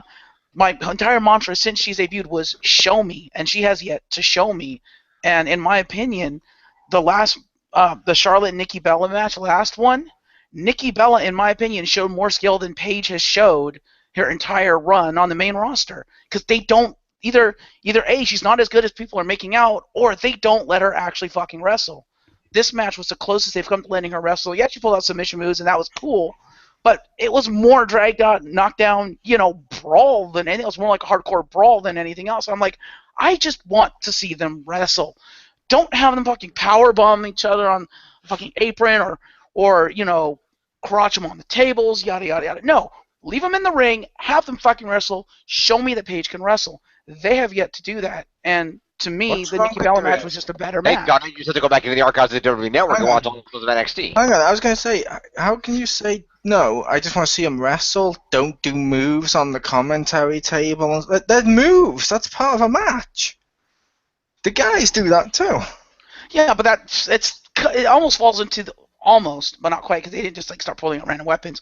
But almost for me falls into the complaints we had with Dean Ambrose, where it wasn't really ever a match, and he just used the environment. That's what it feels like. It feels like the Dean Ambrose one was because he's throwing into the ring inflatable dolls and drills and a whole bunch of other stuff to do puns and then start to attack like he's the Carrot Top. This is like I don't complain like when Roman Reigns fights Big Show if they go onto the outside and they throw each other into the barricade or boom onto the table. I complain when like Dean Ambrose is against Bray Wyatt and suddenly they open up the van and they open up like the fucking the ambulance and oh look, here's some medical tables that look just like WWE ones, spray painted white with a cross on it. I'm like, oh, that's not how tables work. True. But, I mean, I don't know, just like I said, it felt like a big fucking brawl to me. It didn't feel like an actual wrestling match. Like, most of the time when I'm watching this match, all I see them doing is beating the piss out of each other. I don't see them actually wrestling. They're usually either flailing their arms or, punching each other, or they're outside the ring throwing each other into all kinds of environments. I'm like, no, just get your asses back in the ring and fucking wrestle. See, I thought this one they actually did, like you've put it, actually wrestle. I thought they were doing that submission style because they kept targeting body parts and doing all that stuff, which you get a lot of, and I like that. Yeah, they did a lot of straight up mat wrestling. It was only once or twice that they actually even went outside the ring. Like there was that one point early with Paige slammed Charlotte's face into the table and they went back in. That was one thing. I think it was like one other time where they went out. I know it was like that time where she threw Charlotte through the second rope and then brought her and then beat her up out by the ramp for a minute and threw her back in. 90% of the match was in the ring, back and forth in the mat holes and whatnot. Yeah, and submission wrestling. So I don't know if you just didn't watch the match, but yeah, most of it happened in the ring, and most of it was like technical holds and stuff. No, I must have missed that. I mean, they'd have breaks for Charlotte to do her dad's chops and everything, but it was and her knee and stuff, but it still worked. It was still entertaining. Like I said, even when she was doing the knees, it was entertaining. I just didn't like the as she did it, which I understand Richter's complaint as well of them being more vocal, because it does seem like the divas are the only ones that do the loud chants as much nowadays, but I just, when they do them, I want to hear emotion, if that makes sense. I don't want to hear that she did the knee. Like I got a sense like she was just going through the motions of the knee because Charlotte wants a paycheck, and I'm like, don't. Yeah, I don't know. Maybe not Paige want a paycheck. She just she's like, I'm gonna wrestle for free. Oh no, she wants a paycheck. But I get the sense with like Paige and like Natalia when they've mentioned it before now that like they love wrestling. Mm-hmm. Like you get a sense like, for example, when say Mick Foley comes back, you get the sense he's back because he really likes the world of professional wrestling. When The Rock's back, you're like, oh, I wonder what he's starring in this month. You know what I mean? I'm not saying Charlotte's like that. It was just that one move where it was like, and she was doing it. I was like, she sounds bored as she's doing it. Don't do that. And I feel I can take the piss out of that one thing due to the fact we can take the piss out of car. Even if it was just a one-off car, we can do it. Car. And the other one of, I'm a mercenary, I will kill you. Yeah. Maybe I'm just that jaded with Paige. I don't know. Like I said, to me, the whole match, I was just not watch her match. I watched the match. She threw on some good submissions. It was that one that she did was like a half Boston Crab, and then she leaned over and like wrenched back on it. I was like, ooh, damn. Yeah, but the reason I say to watch the match, like me and Jim said, most of it was in the ring, but most of it wasn't even technical holds. It was just brawling. Yeah, well, a lot of it looked like it was like a lot of either brawling or throwing them into like the ropes or the turnbuckle, or just it looked like just a drag out, knockdown fight as opposed to an actual wrestling match. And I'm like, okay, I get it. Paige is, goth, anti-diva, whatever. She's kind of like the Stone Cold of the diva division, if you will. But I want to see her actually wrestle. She's supposed to have great technical skills. Show me. And I never got that. I spent the whole match saying, I want them to wrestle. I want them to wrestle. And I spent the whole match thinking, God, the Nikki Bella match was better than this. And they did. They spent most of the match doing technical submission holds and wear down moves and stuff because it was more like a submission. But it was like two submission experts going at it, which that works. It's like I wasn't as good as this before anyone says that, but because I am aware it wasn't as good. But it's like when Kurt Angle would go against Benoit. Those matches were not as good as when Kurt Angle went against Jericho, because Jericho does do submission moves, but he doesn't specialize in that, if that makes sense. He specializes in high flying, so you got one submission, one not doing it. Worked. Yeah. Two submission like Benoit, Kurt Angle. you're either going to find it boring or you're going to like it because it's all about the wear down and building to those submissions, and I like that. Yeah, I like two submission wrestlers going at it. The highly technical stuff is the stuff that I enjoy. I don't know. I guess for some reason this match just didn't do it for me. Even though, like I said, that's what I've been waiting, because like one of my favorite Diva matches of all time is Charlotte v Natalya, and that was a straight up submission v submission match, and that was fucking amazing because they were countering shit left and right, using wear down holds, and it was very much a cerebral match, and I was like, that's fucking awesome. This one just felt like two women wanted to catfight, and I'm like, oh, come on, really? Yeah, we were just making the case of when you were saying like no holds and all that. We were like, most of it was holds. Yeah, Marcus, you say you wanted to see them wrestle, right? Mm-hmm. Yeah, wrestle. You use this word. I do not think it means what you think it means. Oh, I think it does, but like I said, maybe I missed that stuff from them. I don't know. Like, I was watching the match. I could see that. Because, I don't know, I think sometimes when we see stuff, watch a match or whatever, we see different things. Yeah. Because, to be fully fair, I saw the table for three with, Charlotte and Tamina and stuff, and I felt like nothing like what you three described it as. I was like, were they watching the same one? What the hell? So I could see that you watch the same thing, but you're seeing different stuff. Oh, sorry, the other two then. Why did you like it? I thought it was fine. I didn't see. I liked it. Like any of the stuff where you're just like, oh, they only talked about her dad once, and oh, they were just telling Flair not like her dad, and I was like, oh, okay, I got a very different impression, but that's fine because just saw different things, not bad or good. Speaking of things to be seen, sorry, go ahead, Rick. Oh no, I just said it is what it is. Yeah. Speaking of things that we're seeing, I don't know. I don't know why this drew my attention, aside from I'm a guy. Am I the only one who was inordinately distracted by the fact that Paige had on the fishnets, and the fishnets had holes, and I couldn't figure out if the holes were intentional or not? They were intentional. I'm like, were those intentional holes, or did she tear them and fucking wearing them anyway? I don't know. No, it's a look. It's intentional. Okay. It's intentional and pretty smart for what she's gonna do. That's okay. You're gonna have a match. I imagine you want them. They're probably gonna end up ripped. You might as well start with them. Yeah, that's okay. Yeah. I realize you're too young to realize what look that's from. Yeah, Richter knows. I don't. Well, like I said, I know some. I don't remember the. Probably we get something from the '80s, but it was an '80s look, yeah. Yeah, that's what I figured. But I don't think we haven't seen that. It's not like we haven't seen that before. I think Ashley Massaro had fishnets for a while, and I feel like Lita had some at some point too on the arm. I think she had arm ones though. Yeah, I'm talking about like the ripped fishnets. It's a specific style. Ah, fair enough. Yeah, I think what threw Jim off is Paige seems to alternate. She'll have them plain. If say like she's going out there against say like Nikki, she'll have it plain. If she's going out there with Charlotte, like this match, where they're going to be constantly stretching her legs in like submission stuff, they're definitely going to tear. Definitely going to tear. Yeah, and the thing that made it weird is the fact that on like her right leg there was a whole bunch of holes, and on her left leg from the front it looked like it was intact, and that's what I noticed at first. Like, what, did she tear one of her leggings? And then when she turned around, I realized there was a hole on the back of the left one too, and I'm like, oh, okay, it's just the sporadic holes, and she didn't happen to cut the front of the other one, but that was what drew my attention in the first place. Yeah, I think the other thing too is part of it might be is Paige going to be face Paige or heel Paige? Because you mentioned when she goes out there against Nikki Bella, she usually wears the attack ones. That might be her more clean cut face look. Whereas going against Charlotte, she's more of a heel, so they're going to give her more of that rebel punk look, which is the holy fishnets. No, I mentioned Nikki because Nikki's more of an impact wrestler. True.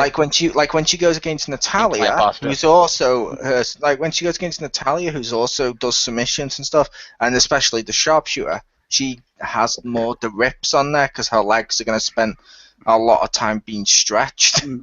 Yeah, and rubbing against each other. It's like it's going to rip. I might as well hide it by doing this. I was like, okay. Yeah, go with it. And it works. It's a valid look for her look. Yes, both work.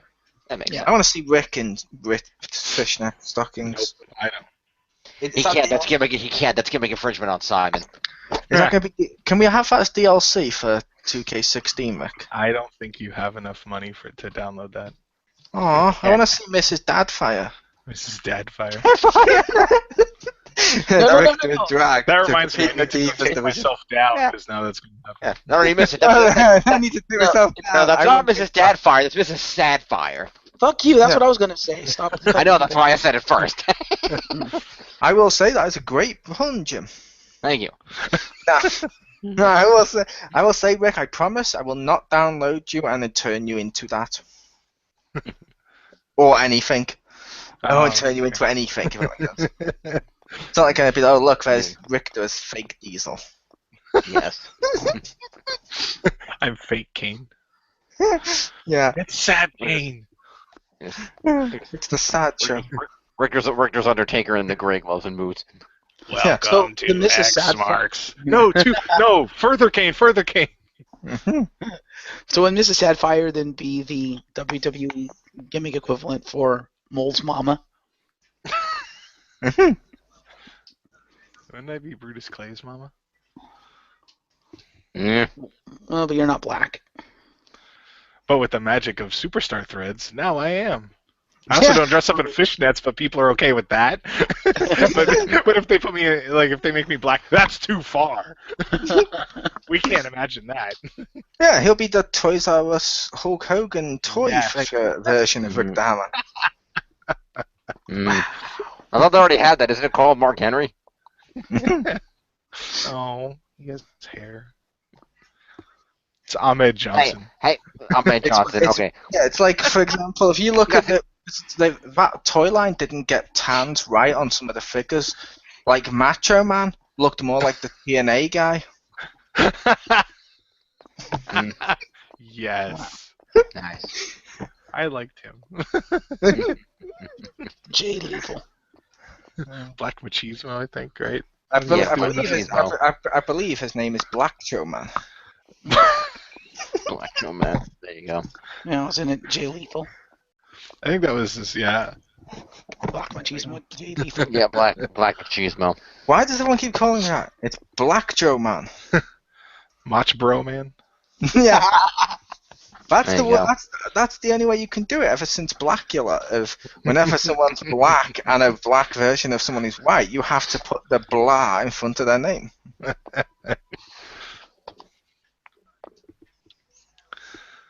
Yes. The Blad Gamer. The Yes. black- What gamer. The Wow. Black Home Dad Gamer. That's amazing. Blad Gamer. Oh, I would boy. totally do this. Good stuff. Good stuff. Anyway, when we go on to our main event. No, we don't. Where's No, Matt? we don't. Oh, What were you watching? Tyler Breeze v Dolph, isn't it? Yes. Yes. Oh, yeah. But briefly in between, Dean Ambrose and Roman Reigns meet each other in the back and have a nice little pep talk about how we're gonna go and we're bros and we're gonna have our big match tonight. It's gonna be awesome. Cool. Yeah, I like the Tyler Breeze match. That was a good match. I like the Tyler Breeze Unnecessary, match. but it was good. I like the didn't. Tyler. Sorry, I'll let you go first, Jim. I'm gonna say I like the Tyler Breeze match up to the point where he stole Christian's finisher. I'm like, when the fuck did you get that? That Yeah, I makes said that- perfect sense, though. It does. and I said that They too. use the unprettier name. It makes perfect sense. I just didn't know he was fucking doing that. Yeah. I didn't either. He didn't do that on, like, SmackDown or anything beforehand? He may have. Okay. I didn't see this week's. Oh, okay. But Yeah, when he first did it, I was like, oh, he's doing a move. I recognized the move, and then I stopped him. I was like, wait, did he just do the unprettier? Yeah, it's weird because normally when new guys are taking former people's moves, there's usually like a rubber tool. It's like, oh, Ric Flair's passing the figure 4 down to the Miz, or actually, Triple H passes the pedigree to Seth Rollins. But no, this is just I'm To be stealing fair, Christian's move. to be fair, they only do that stuff if the person's around the company at the time and is really being seen as like a high up, like constantly on TV, which Christian's not on TV. It's like when Randy Orton. He has a new show on the WWE Network, The Reeks of Awesomeness with Edge. Yeah, but I was saying, like when Randy Orton first did the RKO, did people go, "Oh look, he's totally messing up the RV diamond cutter"? No, no one said this. Or anytime anyone's done a DDT, they don't always mention Jake the Snake Roberts. And I'm like, it happens. So, but it happens because obviously there's only going to be a certain amount of finishing moves, and like Rick said, it makes sense for his character. I will say I didn't like this match, not because the matchup itself was inherently bad. It's just it was on that segment where I got that sense, like what we've had before now, of like, okay, loved the previous match, that was great. I know next up we're going to see a new world champion. Oh yeah, this is still a match, isn't it? Okay, continue building up Shawn Michaels point 2. Mhm. I I just say like one the thing I don't Also- like is Ziggler's new look. I fucking hate that look. Mhm. With Yeah, like the fucking football eye that's- paint. I'm like, the fuck is this? So that was something I was going to mention is that it was apparently not only just a match; it was simultaneously a who can have the gaudiest ring gear contest. Yeah. And I will say also, I feel like that matchup, it's been built up recently for the last month, but I don't feel like it's been built up to the point where I need to see it. Even though the matchups, not saying the matchup would be terrible, but I still want a reason to see these matches. There's a reason to that, like people have said before now, where like people always call it selling in wrestling as well, because you want to sell them something, and you can't sell me a match if you half-ass it the way they've done this one. However, if they continue their feud, those two at TLC could, and I'm going to use air quotes, steal the show, because that gets overused way too much.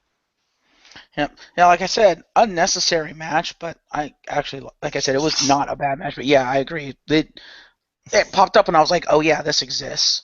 I forgot about this. Oh, like I said, I wasn't insulting the match quality. I was just on about with that element of it. I think the match quality was pretty okay, but with it was pretty good. I wish they'd had longer. Like if they hadn't had to force an extra Reigns and Ambrose match onto the card, and remembered that it's Survivor Series, so remembered to add one of those at the last minute. Oh, we're Like getting those two actually, that's already happened. But yeah, those two actually having a longer match and having a feud where it's been built up as an actual feud, I want to see it. No, I was talking about having longer matches instead of shortening stuff down for a second Reigns match. I was like, oh, we're getting to that, trust me. We're going to be talking about that the next match. Because that was my biggest complaint with the next match. Well, not my, well, yeah, I suppose. One of my biggest complaints. But fair enough. I wasn't sure if Richter understood what I meant by what I said. Because I always, like this matchup, I feel like they did one segment. It's sort of like, do you remember playing Universe mode last year and the year before? Mm-hmm. Do you remember when they just spam the same cutscene? Because it seems like Tyler Breeze comes out and sits at ringside, then attacks Dolph, hits his leg, and leaves, and that seems to be the entire feud for the month. It's just that same cutscene. It's like the year when Del Rio kept constantly putting Crispy against the ring post and doing a big boot every week. Even after Crispy got drafted to SmackDown, so was now put on a completely different show, Del Rio still went all the way over there on a Tuesday, took his day off, and went and assaulted Crispy. I was like, that's amazing. Because Crispy's like, yeah, I'm on SmackDown. At least I don't have to worry about Del Rio now. Starts his match. Boom, against the ring post. He's like, what the hell? He's like, leave me alone. You're on a different show now.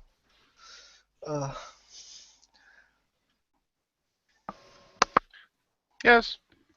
Pretty decent match. Like when he first, at least for me, when he started, I was like, oh, is he gonna do the prettier? Nah, that's not his. And then later he did it. I was like, oh, okay, I get it. Fits with his character, but like I thought he like maybe did it on SmackDown or Raw or something like that, but apparently not. He just did it now, and I'm like, oh, okay. I feel he should have, and I can't remember which Tough Enough person did this a while back. I don't think it was this. It wasn't this season. It was one of the older ones. I feel like he needs an elbow drop as his finishing move. Oh. One of the Tough Enough guys years back used to do this cool elbow drop, but when they did it, would then just lie down in like a model pose over them with their arm out, that style. And I'm like, that totally works for Tyler Breeze. Yeah. It's not like the Shawn Michaels Macho Man elbow drop, but it's like it is. It's just the finish. You stay on top of them with that pose, and I'm like, that totally works. It's more like the people's elbow or the elbow of disdain. No, That because would the be. people's elbow means wasting energy. I could see that, especially if you like pinned him in that pose. That'd be awesome. Yeah, you see what I mean? I'm like, that totally works. Like that model pose, Yeah. I'm like, look how sexy I am. Well, straight after an elbow drop, it's like, ooh, that totally works for you. Yeah. But All right. that So works as now, well. yeah. Now on to the next match: the Brothers of Destruction versus the Wyatts. Where what's his face? Eric Rowan got quickly collected his paycheck or whatever. And Braun Strowman wasn't in the match. What? Big Mick Strongman or whatever. Yeah, I thought he was. Braun Strowman was supposed to be in this match. So I saw a clip of this from this week's SmackDown where Bray had basically said the two members was Bray and Braun Strowman. I think it was SmackDown. It was either SmackDown or it was Raw. One of the two. He definitely said that it was going to be those two, and he'd chosen them. And I'm like, cool. That makes sense, because Braun Strowman was a big threat to him last week, inexplicably. And you're allegedly a threat. I would assume that you two would be a cool team. And then he starts, he's like, yeah, it's me and this guy. And I'm like, oh, yeah, it's that guy. Given all the build-up, I was slightly disappointed by this entire match. Yeah, this match sucked. Yeah. It had a good entrance, but it's like, number one, this should have been the Survivor. I'm sorry, Taker's entrance was fucking awesome, but this should have been the Survivor Series match. And as Mole pointed out to me while we were talking during the match and stuff, he feels that that's probably what the original plan was, and then Seth Rollins decided to go blow his knee out. But it should have been more than just the Brothers of Destruction. I like the idea that he decided. He's like, you know what? Fuck it. Yeah. I never used the sentence, decided to blow his knee out. Hey, Kane, watch this. Bah! Now I get disability, bitch. But no, it's like the match was way too fucking short, especially with all the build-up leading to 25 years of Undertaker, and he gets like a 10-minute match. I'm like, really? This is your 25 years of Undertaker match? What the fuck? I'm going to say, and this may sound weird, and I've mentioned this before when when we used to do the Brawl ones and stuff, I'm going to make the case I'm okay with this match. For one reason, and you sort of touched upon it. Okay. It was really short. Therefore, I don't really see this being like treating this as a proper match. It was 25th anniversary of Undertaker. Cool. We want to see him sit up. We want to see a couple of his things, and then him leave after he's done that. It's to celebrate that. I'm okay with that. It's like if we go on to Monday Night Raw whenever they do, like the 15th or the. Can you mute Jim? He has his headset off. He can't hear us. Should be coming up. Well, Jim's family live in the convo, people.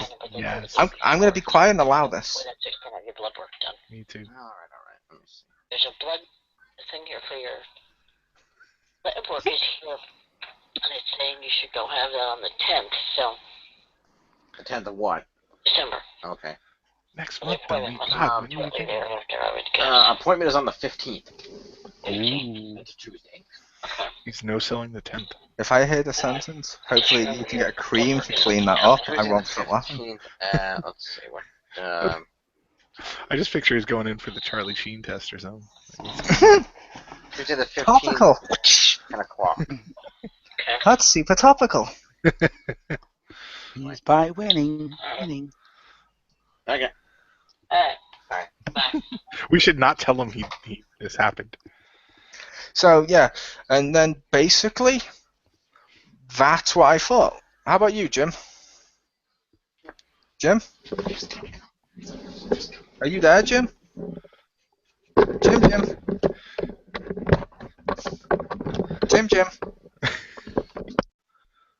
Jim? Oh, was that unmuted? Sorry. No, I was just asking what did you think about what I just said? Oh. I didn't hear what you said. You heard the phone ring. Oh. Yeah, well, it's just, we were talking about the... blood thing. Live on the air. Awkward. But yeah.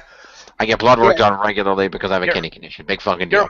Your mom is now officially X-Pound Hangout. That's why Hangout canon. that's why I said awkward. Is because that's kind of awkward on a recording. But yeah, I was saying I see this being more like like when they do the anniversaries of Raw, Rick.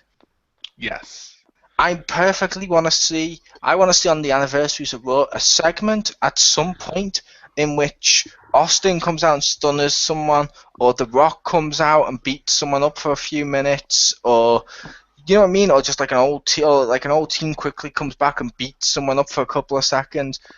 Only on the anniversary ones, and since this was the anniversary of Undertaker, I'm okay with a short match just celebrating him, and you got cool little spots of like, oh, Bray's doing a crab walk sit up, and I'm like, oh, okay, it's kind of, you know what I mean. I'm not saying it's the greatest match on the card in terms of quality of a match. This is shit, but in terms of being like a spectacle or something to sell you on the thing of what it was there for, I liked it. It was hugely anticlimactic, though. I mean, it didn't. It was probably one of the most, if not the most, hyped up match on the card. That match had the most build up, and it's going to be your shortest match. And then, number one, the Wyatts don't even use their greatest threat. Number two, they get just completely trounced. I'm like, oh, this was dumb. This was not necessary. And it's like with the whole 25 years Undertaker thing. If this could be his last match, this was a shit match to go out on. Yep, and like I said, I make the case of seeing it more like I said, like the spectacle thing, and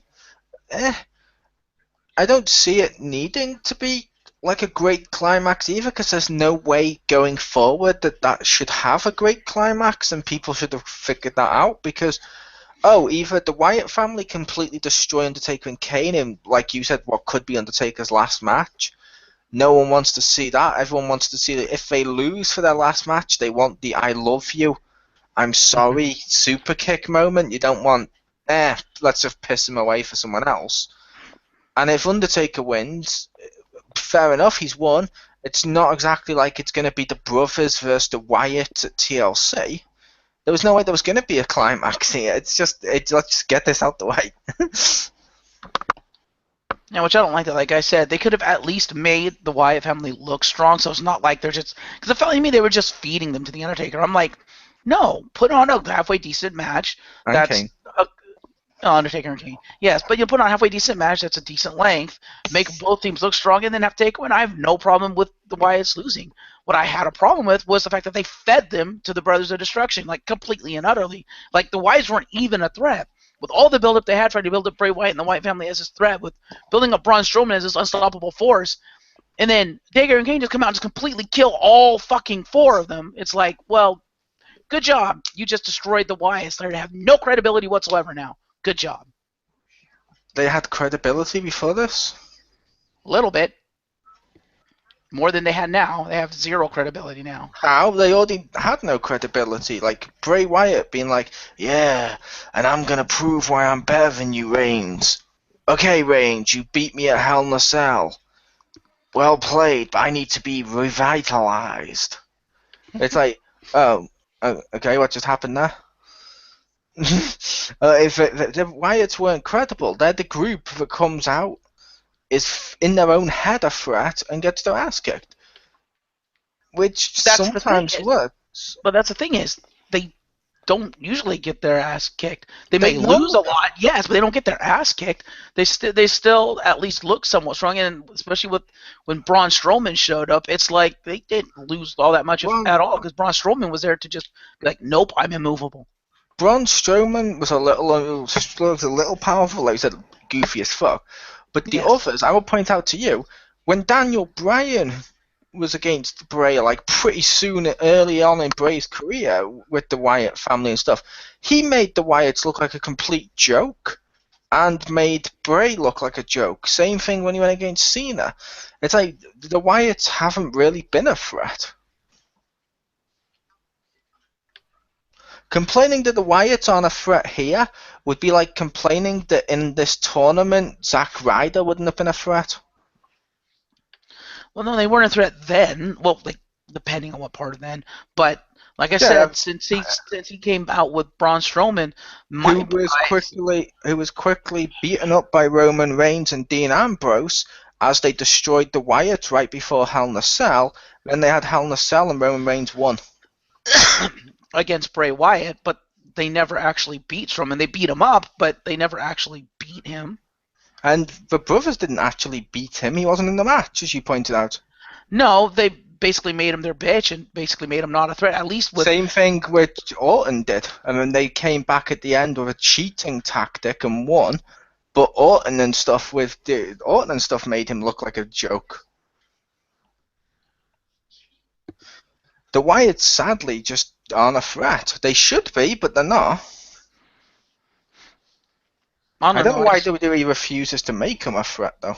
I just felt this match was a waste, and like I said, it made the Wyatts worse than they already were. It's just like you just really fed them. That was my big sticking point, was that it felt like they just were fodder to Taker and Kane. Whereas with everyone else, whether you considered them a threat or not in each of these matches, to me, it never really felt like they were being fed.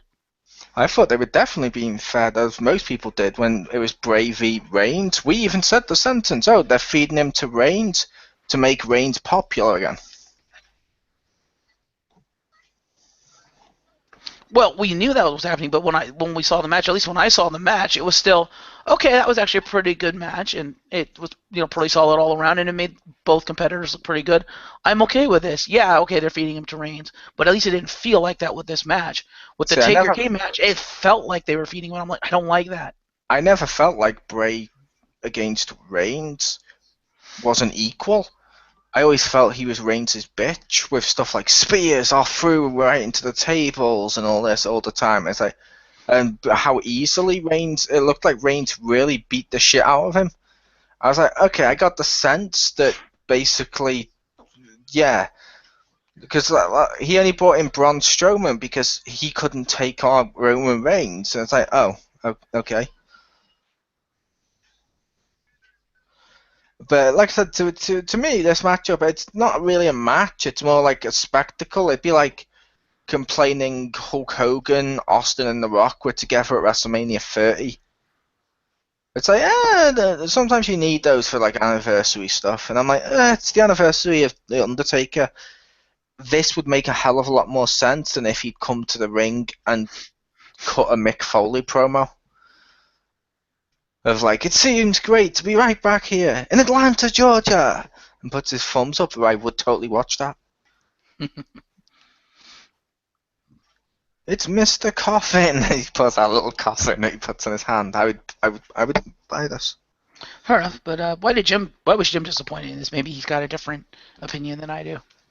I don't know. It just seemed like it was short and it didn't live up to the hype.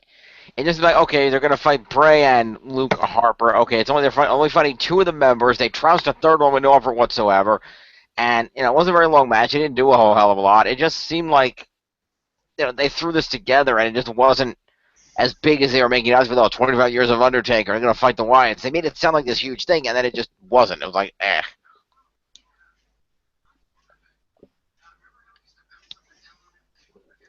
Yeah, I can agree with it being. Yeah, but the point, with the point that you made, Mole. Yeah, if you look at it from that perspective, that as just a special anniversary, then yeah, it was pretty cool. If you look at it from that perspective, but that was not how they hyped it.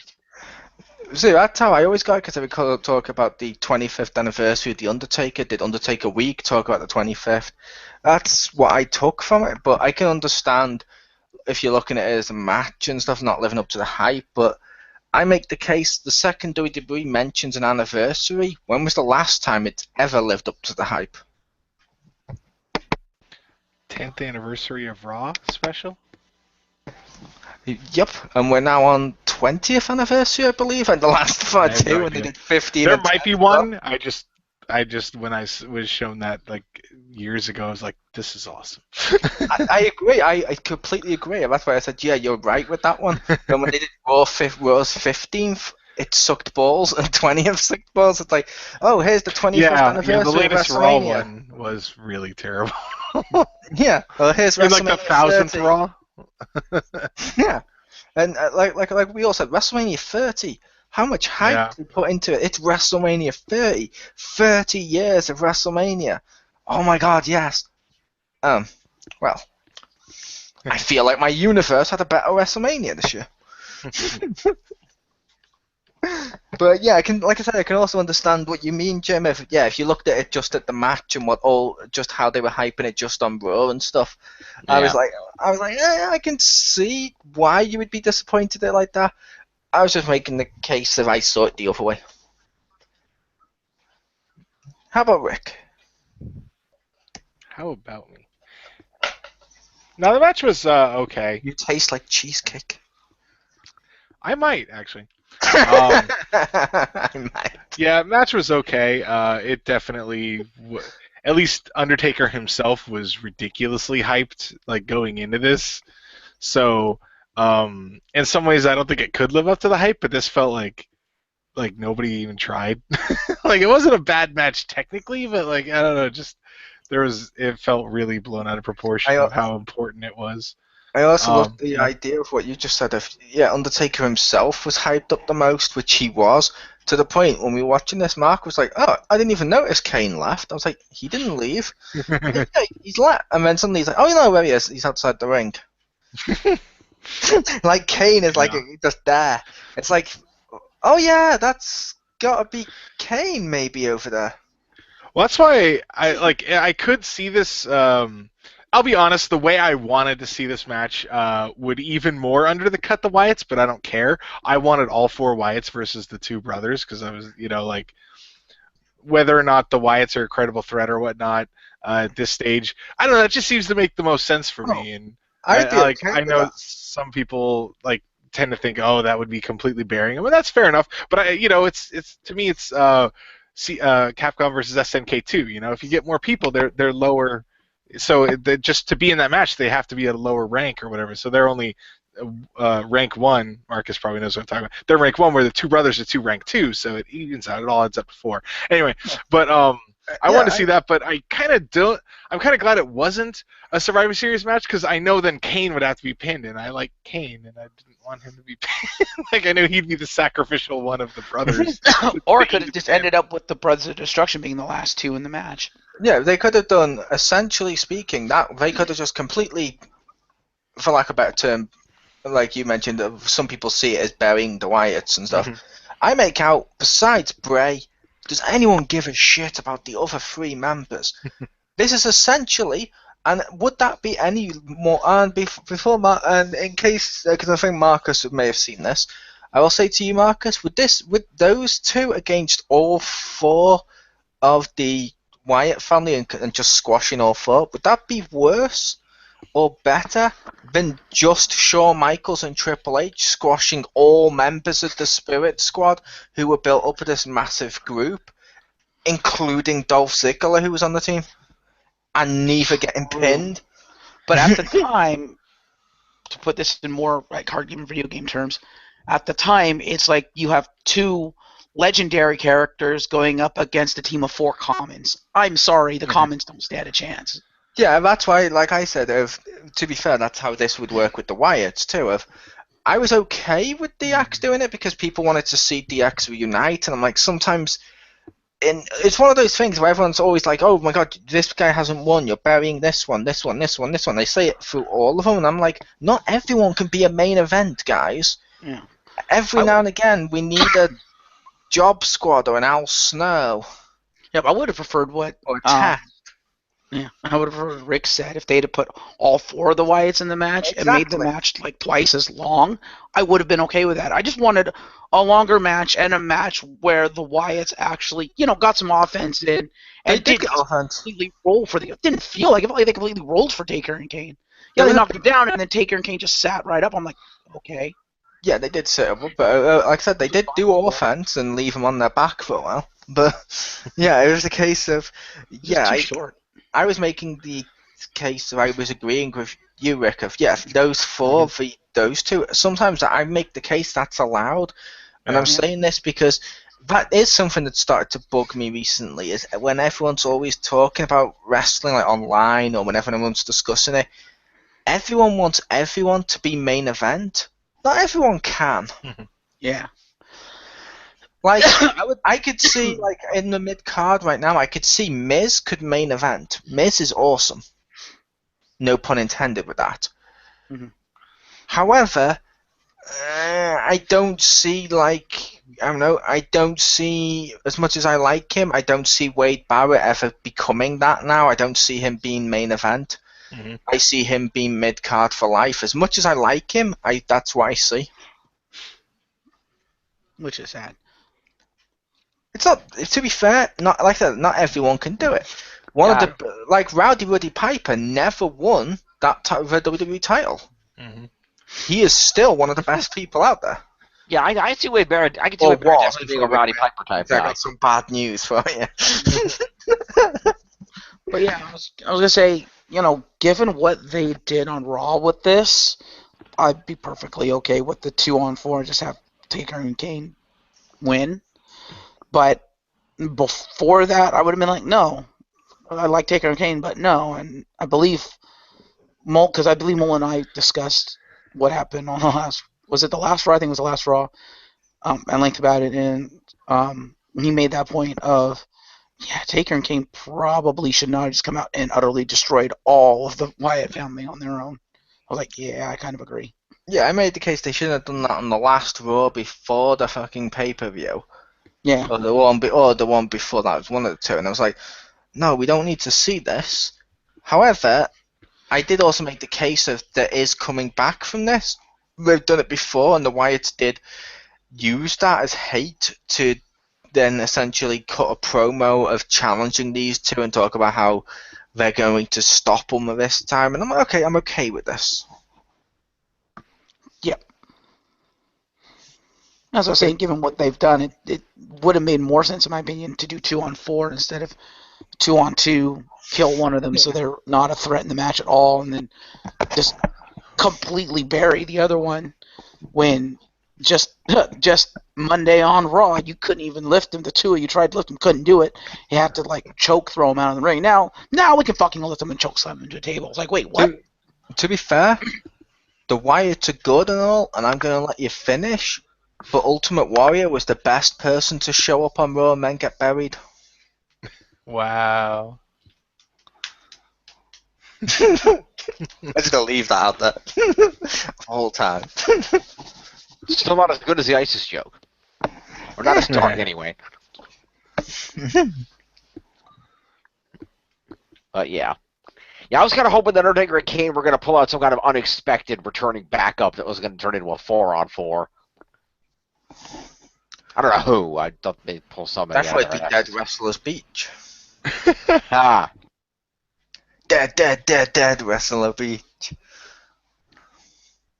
What the hell? I'll link you to it after this. Okay. It is awesome. Sounds it. But I wasn't sure if it was that or he saw UFO land or something. Nice. He looked down his penis. What the hell? Wow. Hey there, little fella. Why are you stood up?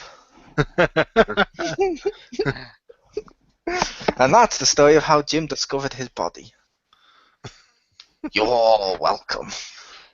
And you're an asshole. You're also not Damien Sandow. He's also listing. He is definitely listing his body parts. He's like, "Oh, I used to the blogger," and you're an asshole as he's pointing to his ass in the mirror. Ha ha ha. He's wearing nothing at all. Yeah. Nothing at all. Nothing at all. Nothing at all. Yeah, like I said, that thing happened. Did you want to go to the next one, Mick? All right. But just quickly before we cover the main event, because I can't remember where in the show this happened, but I know it was before the main event. It should be mentioned, because we referenced it a couple of times, it should be mentioned, they did show one of those promos for stuff coming up on the WWE Network. And I thought they talked about a lot of cool stuff. They mentioned that Stone Cold's podcast is going to be featuring Shawn Michaels and Ric Flair on 2 separate episodes. It's also worth noting, from the footage they showed of the Austin one, I just want to say this for accuracy's sake, Jim, it looks like they're not filmed where they normally are. It looks like they're actually filmed at the Skull Ranch. It does. It looked like it had a green screen effect. that could work as well, but yeah, it looks like they were filmed at the ranch, so I'm expecting them to have been filmed in advance, which means he may start doing more of those, so he does a couple in advance, WWE sees how they are, and if they like them, Like, let's say he goes to interview, like, because Undertaker's meant to appear on his podcast one time. He mentioned him as a guest, one that said yes. I could see Undertaker driving to the ranch and just sitting down talking to him. They can edit it, and WWE could be like, okay, we're going to keep this, and we're going to put it up nearer WrestleMania or nearer here to hype up Undertaker. You know what I mean? I'm like, this could be more beneficial overall for the network in general, and that they keep running. Indeed, that could be pretty cool. They also announced that apparently Total Divas is on the network now. I don't know if that's new episodes, they're old Total ones. Divas has been on the network, and from the 20-something is the season 4. Ah, okay. I'm looking forward to that because I haven't seen that. Season 5 begins at the same time on the E Network, ladies and gentlemen. Gotcha. I need to see season 4 of Total Divas. On where basically they put a camera in superstars' cars as they're, I guess, going from one arena to the next. Yep. Road trip. Road trip. Interesting concept. I got a shot. And the thing I'm most excited about is Edge and Christian's show that totally reeks of awesomeness, and that is the exact title. And apparently, WWE hasn't told us which, but one of those road trip ones will end with their car recreating the Mick Foley entrance for Mankind of. That's way better than I thought you were going to go when you started that. I was not going to make any sick jokes. You mean from then on, or? I mean, it's all. I don't make sick jokes, Rick. I validate you. I think they're also going to do retro episodes of the show. They're going to show the one with the. They're going to show the one episode that's actually made up of the police footage of when RVD and Sabu got caught with all the drugs and the pills, and RVD had to drop both the world titles he was holding. This show should be hosted by Bob Sparkplug Holly. Sure, why not? That's why I'm going that old school with that before he was hardcore. When he was a race car driver, I liked that. I liked it with that. But yeah. And I also, like I said, I loved that as well. Rick being like, you do make some sick comments. I validate you. And he just goes quiet. Like, you know what? I'm going to allow this so I still get my validation. Yeah, I was mulling it over, like, I don't know. Weighing my options. Oh, good. I like to think when Rick weighs over his options here, ladies and gentlemen, live in his ivory tower, he hovers his finger over a big button, Mr. Burns style, that if he presses it, releases a trapdoor beneath my feet. That he's randomly had installed in all our houses. Yep. Also, fucking wonders there's another. I think another one. Since they've been apparently they feel the need to, use him in the storylines recently. I think another one of those is going to be footage involving Reed Flair. I was gonna say or for the Divas one, that I was kind of surprised, and I think that was better that when they were like talking about it, they were really going out of their way to not mention what was said. That they were just like they had some words on Monday. You didn't want it to be Reed Flair's gravestone on a forklift match? Not yet. Maybe. No, that's a WrestleMania caliber. There you go. Yeah, like maybe a couple years later, then I expect them to do it. I expect them to do it. That's amazing. Also, who do you think is going to be our celebrity for this year's WrestleMania?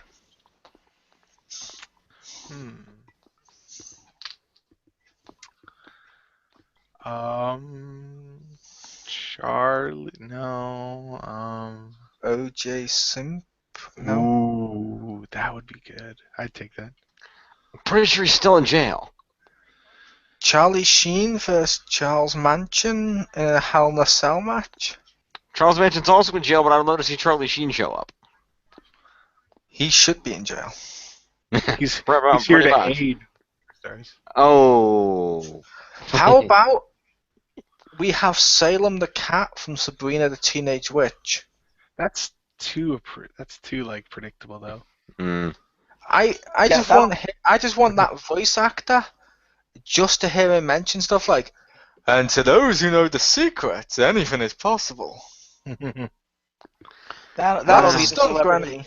It'll be Melissa Joan Hart bringing in a mysterious unknown wrestler to fight for her against Kevin Owens There you for the go. Intercontinental title. Yes. But yes, the main event.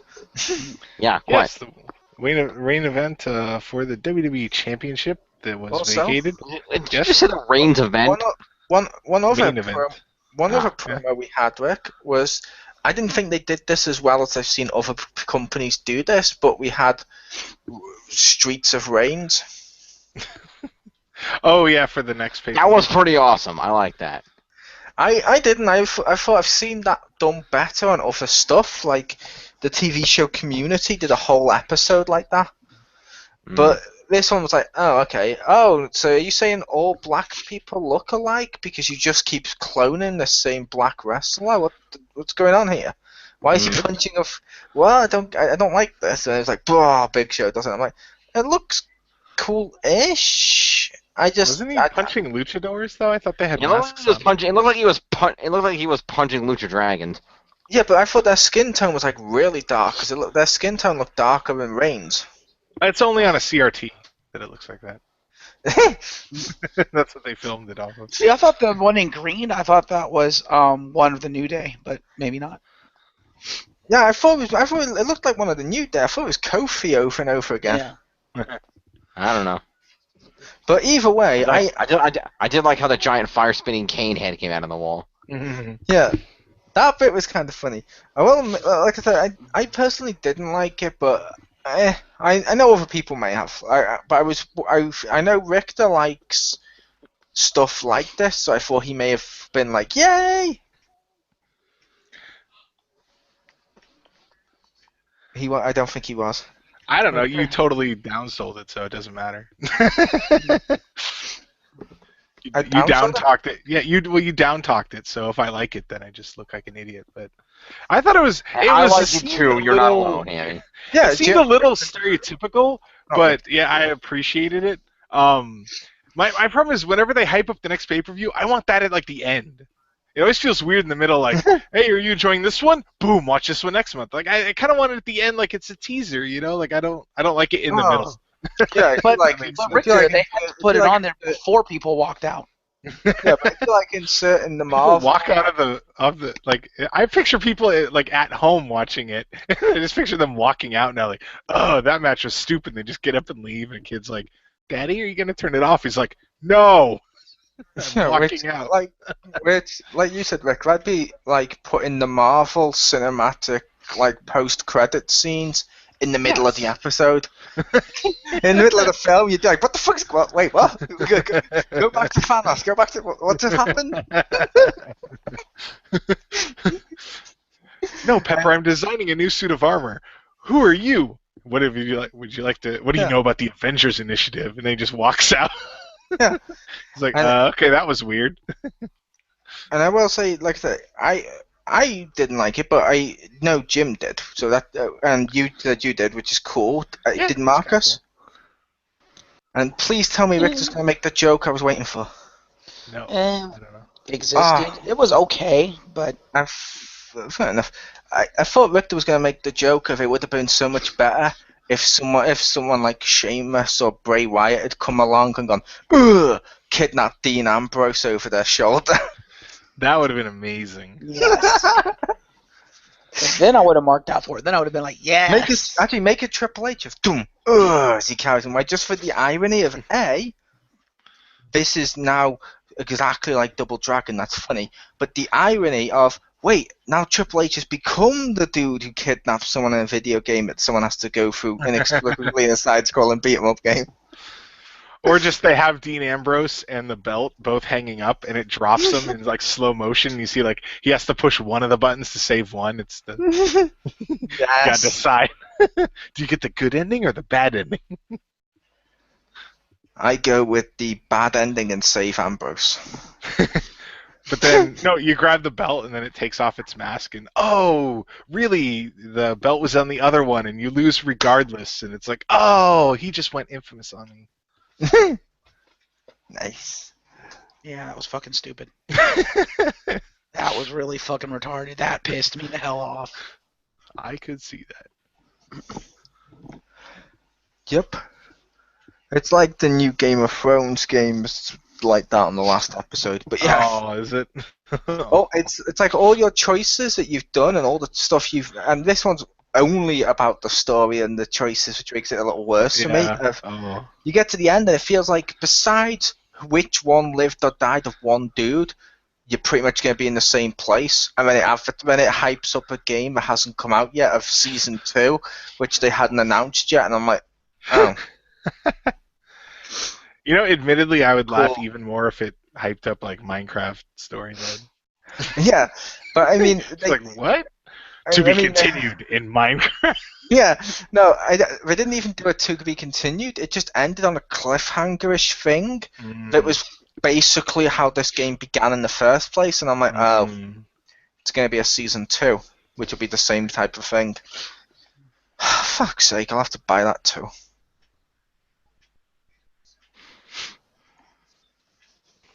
But yes, this match. Somewhere in there was a match. Which I will admit, I had an idea of how it was going to end, and it totally didn't happen until later than I thought it would. Like, what happened, I was like, I could see, you know, like, there was, like, 2 possibilities I could see, and then one happened, but I thought it was going to be, like, before it ended, more WrestleMania style with Rollins, like that, and not afterwards. I like the fact that was afterwards, like you said. I like that afterwards just because I mentioned to Marcus, they used so much fucking confetti that he literally came out of nowhere. The great white shark just emerged through the river of, I don't know. Maybe they dropped him in pieces in like the T-1000. He just reformed. Yes. Oh, that wasn't actually confetti. That's just the parts of Seth Rollins' knee. No, that's why they had that much confetti. That wasn't confetti. That was Sheamus they were dropping. Yeah. Yep. But no, the Dean Ambrose Reigns part of the match, for me personally, I liked it. It wasn't terrible. It was okay. I thought one of them... there was 1 or 2 ways this was going to go, like you said. One, I was expecting one of them to turn heel, or I was hoping for a cash-in. We got the cash-in. But, yeah, it ended just like that. Suddenly, I was like, oh, okay. 1, 2, 3. And I was like, okay, the matchup itself, okay, that was cool. The matchup Reigns... was okay. I thought the wrong person won. Because like I said, I've been supporting Reigns, Rick, since the beginning. But with this push, with how they've done this tournament, with who they've gotten to go over a few times, I'm like, oh, the crowd are going to turn on him if he gets that belt. He gets the belt, and you heard boos, which you didn't hear when he first came out as much. And when Triple H came out, and they actually cheered Triple H. They cheered the authority. That's how bad Reigns is as a face. That's how much they failed. Literally still trying to go with Reigns as a massive face would be like if Vince kept trying to do the XFL. Just cut your loss. Just cut your losses and just do. Because I think Reigns could make a great heel. He has that look about him that I think would make a great heel. Yeah, I wanted him to shake Triple H's hand, and not like in a turn, just kind of like look at him confused, like, okay, and just like shake his hand like a... Because, you know, to be fair, just him shaking his hand wouldn't necessarily mean anything, even though people would totally read into it, and that'd be kind of funny to play. It would only mean something if the commentators used the phrase, he has turned his back on the WWE Universe. Then I know how to feel. Smirked and did it, and look. But if he looked all confused and was like, okay. Because let's be fair, I didn't see a reason why he would necessarily like reject him. Like, I guess because he's like, well, he tried to buy him off, but he still won the belt, so I don't see why he would be like, nah, I gotta spear you. Like when Edge, I think it was Edge a long time ago, speared Bischoff. Yeah, because it's Bischoff. But I didn't think Triple H did anything that bad, like in the small time frame. But to be fair though, Triple H was the one that bought Seth Rollins and split up the Shield. feuded with him with Evolution, and then when Seth Rollins was gone, tried to make Reigns his guy. Yeah. Reigns should, for lack of a better term, Reigns should be the Austin and Triple H should be the McMahon. I could see that. Mm-hmm. I just felt like he didn't, like, I don't know, just because I thought with like breaking up the Shield, that was what, year 2 ago? Like that was a while, so I could see him like kind of not letting it go, but not, you know, yeah, not gonna like be like, oh, I mean, it was over 3 months ago. Shouldn't he not remember that? But trying to make him his guy, I mean, I don't think that's offensive if I were Reigns, but I don't know. Yeah, it's not offensive, but I want that as a match type now. The letting it go match. I want that to be a match type and taking it 15 like Universe mode. You got a choice, yeah? Extreme Rules, Hell in a Cell, TLC, or Let It Go. I'm gonna let it go. And then you just get a cutscene if you guys like sat around like Santino that time drinking tea at like the table when he gets the Kozlov. Yes. But yeah, I always like that as well with the commentators of like, I don't know how to feel until the commentators tell me whether or not they have turned their back on the universe or not. Yep. Like if he shakes his hands, I'm like, okay, fair enough, he's showing respect. Roman Reigns has turned his back. I'm like, oh, damn you, Reigns, damn you. But if the commentator's like, oh my god, the WWE Universe doesn't know what to think right now. Has Reigns betrayed them? I don't think he would have. I'll be like, nope, I got faith in you, Reigns. That all-important line of turn your back. Am I the only one who, maybe not the first handshake, but the second handshake, thought the Triple H was offering the second handshake so that he could pull Roman Reigns in, pedigree him, and then call Sheamus out? Yeah. I honestly thought at one point during this match, I thought Triple H may have come out himself. Yeah. I mean, before he actually came out, I thought I don't know why. For some reason during the matchup, I got a sense Triple H was coming out. I don't know why. It was my hunter sense tingling, but I honestly thought he'd come out in like just his little speedo, just his little wrestling trunk. No, I'm gonna go with Speedo. Just his little wrestling trunks that he does, and his wrestling gear and stuff, and be like, I'm making this a triple threat match, because if you want something done right after he's gone through all the people in the tournament, you have to do it yourself, and then he wins the title. Oh, man. Because I could totally see him having one last run, ready for when Seth came back, so they could do the Triple H Seth feud they would do building. Yeah, that could work. And I'm like, well, that would totally would make sense. But then as it happened, no. And then when he came out in the suit, I'm like, it's not gonna be the same. And it's like, but I thought that would have been a cool idea if Triple H had done that. I was like, because he'd gone to everyone in the tournament trying to bribe them and trying to get his guy. If no one is right to be his guy, why doesn't he just make him? Why doesn't he just do it himself? He can. He's Triple H. This is true. I hope you would at least complain then if you did.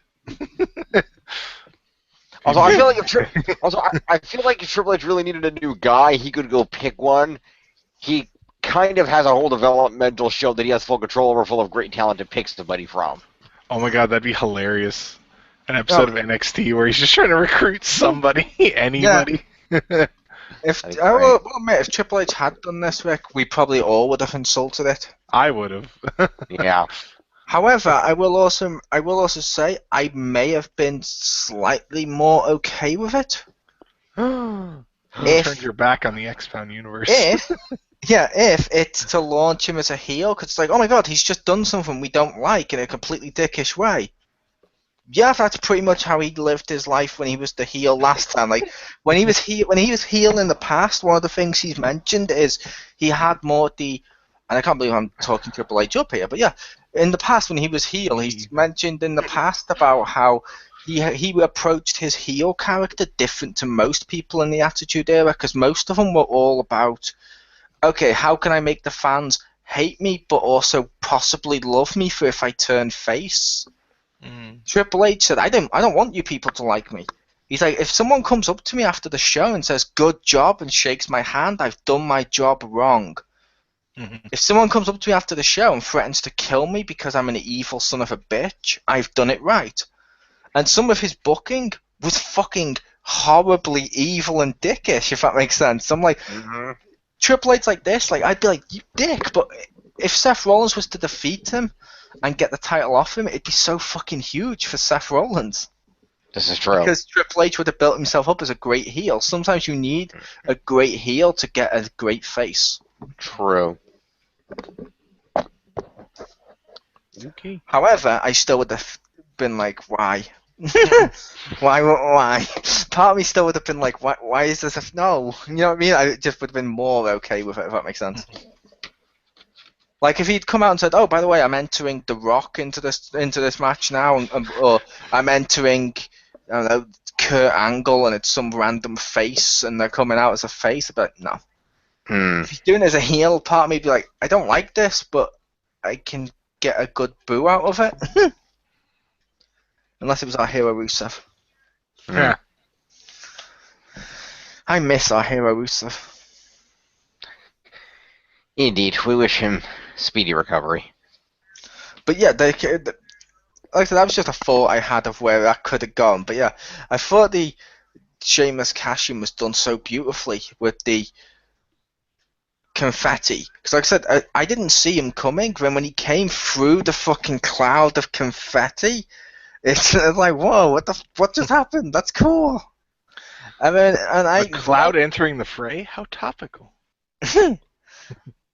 And then I found myself when Sheamus did it, actually verbally doing the yes.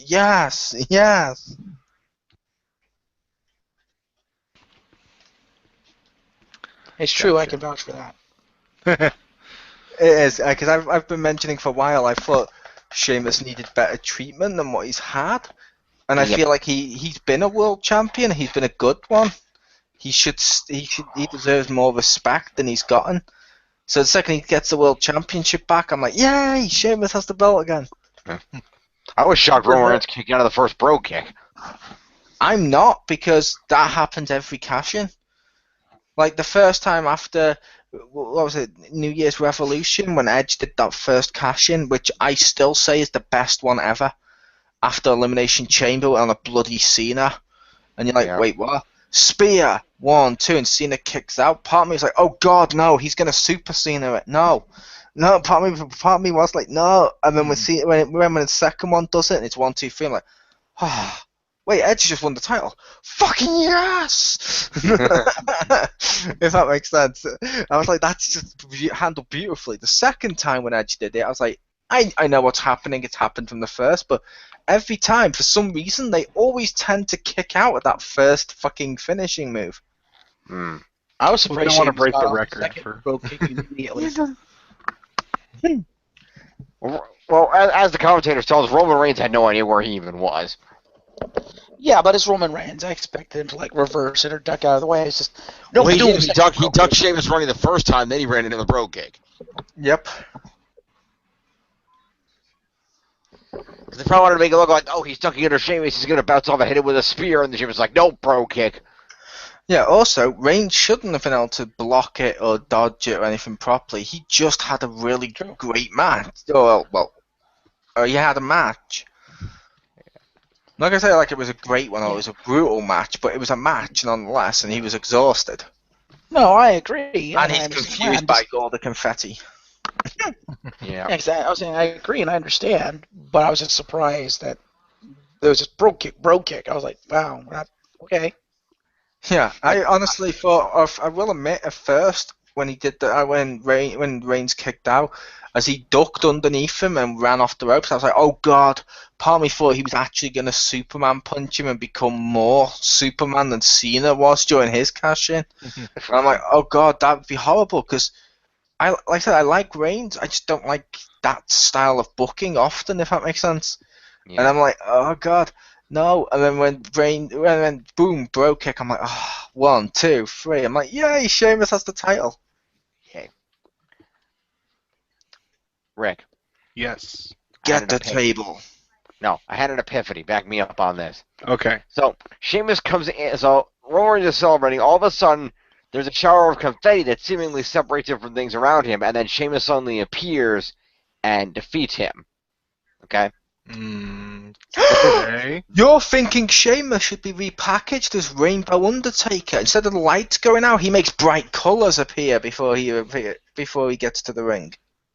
No, And then the lights go I out. like to see that though.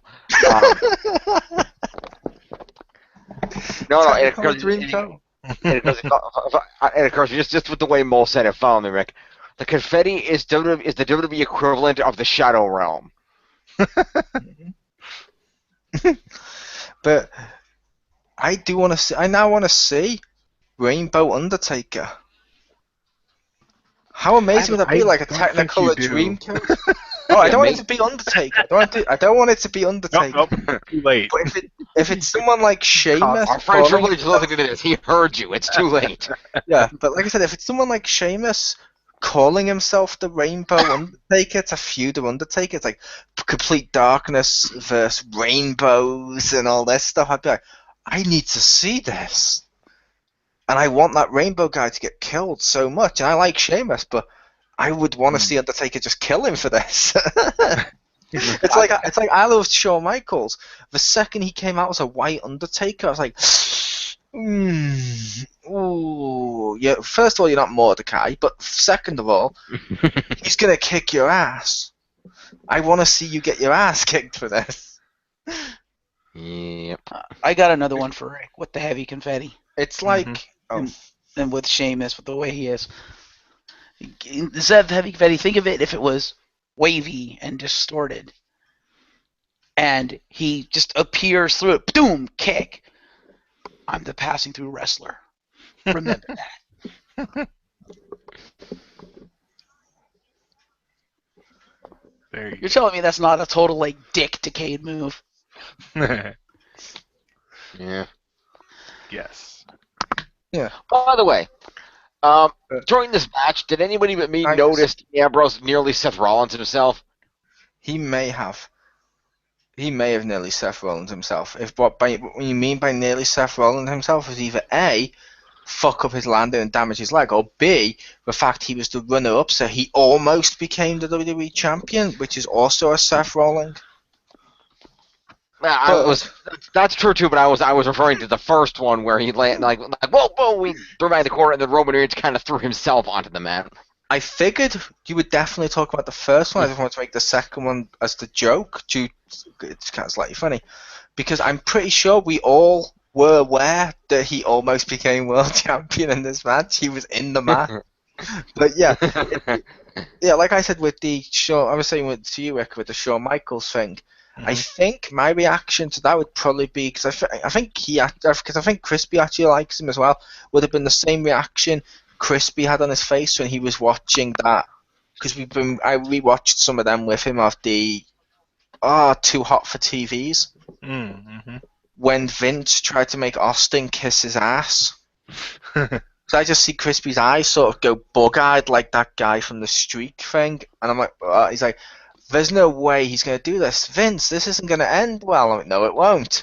And then you just see him like whipping Vince's ass, and he's down with the belt and stuff when Vince is screaming. And Crispy's like, how did he think this would end well? I'm like, yeah, I know. It's like with Shawn Michaels. I'm like, how did you think dressing up as Undertaker, talk about the light against him? How did you think this will end well? It sort of reminds me as well of like the one of that with Undertaker the most, which is still topical, 25th anniversary. Maven. When Maven drop kicked him and he went over the top rope, and I just saw that look on Undertaker's face, and Maven like, and then when Raven talked about it, like the next week on Raw, and he talked about how awesome it was that he managed to eliminate the Undertaker, I'm like, you're an idiot! Run! Change careers! Fuck it, we don't need Maven the wrestler anymore. This is where you become Maven, the Burger King guy. Because you're gonna die. You're gonna die horribly. Maven, run.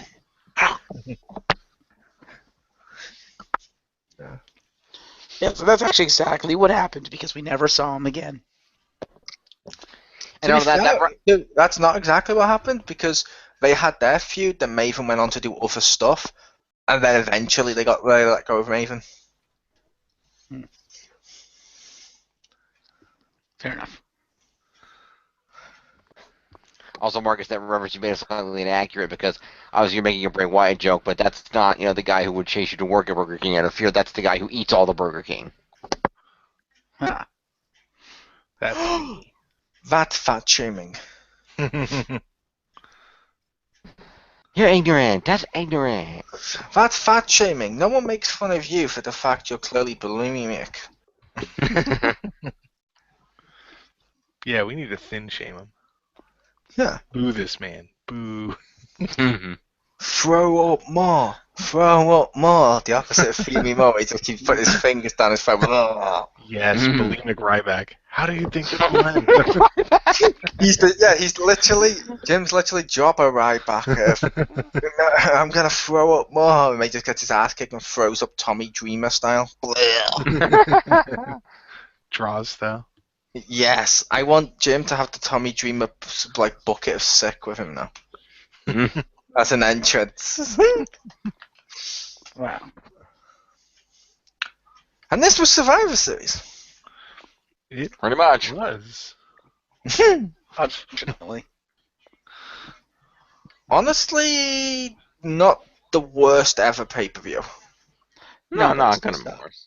It had some good moments. I'm going to make the case of, at least we are okay doing final thoughts, aren't we, Rick? Yes, we are Oh, good. totally okay. I will say that while this isn't the best, it's not so fucking terrible. I don't want to see this. If that makes sense. And I'm like, the price of buying the network, you get all of Undertaker Week this month. You get all of the great content Marcus has mentioned. So I'm like, the pay-per-view's a dud. I've already got my month's worth of content out of this network right now. I'm okay with it being a slight dud. They can't all be massive winners. True. And the next one's TLC, but we're going to see something good there probably, because it's going to be Dolphy, Tyler, and the ladder. Unless they make that match a table match, in which case I say you going out your way to fuck up your pay-per-views. If it's TLC, so it could be a table, a ladder, or a chair match. And I know probably with stairs before someone says that, but if it's tables, ladders, and chairs, and it's Tyler Breeze v Dolph, and it's a chair or a table match, you gone fucked up, boy. Yeah.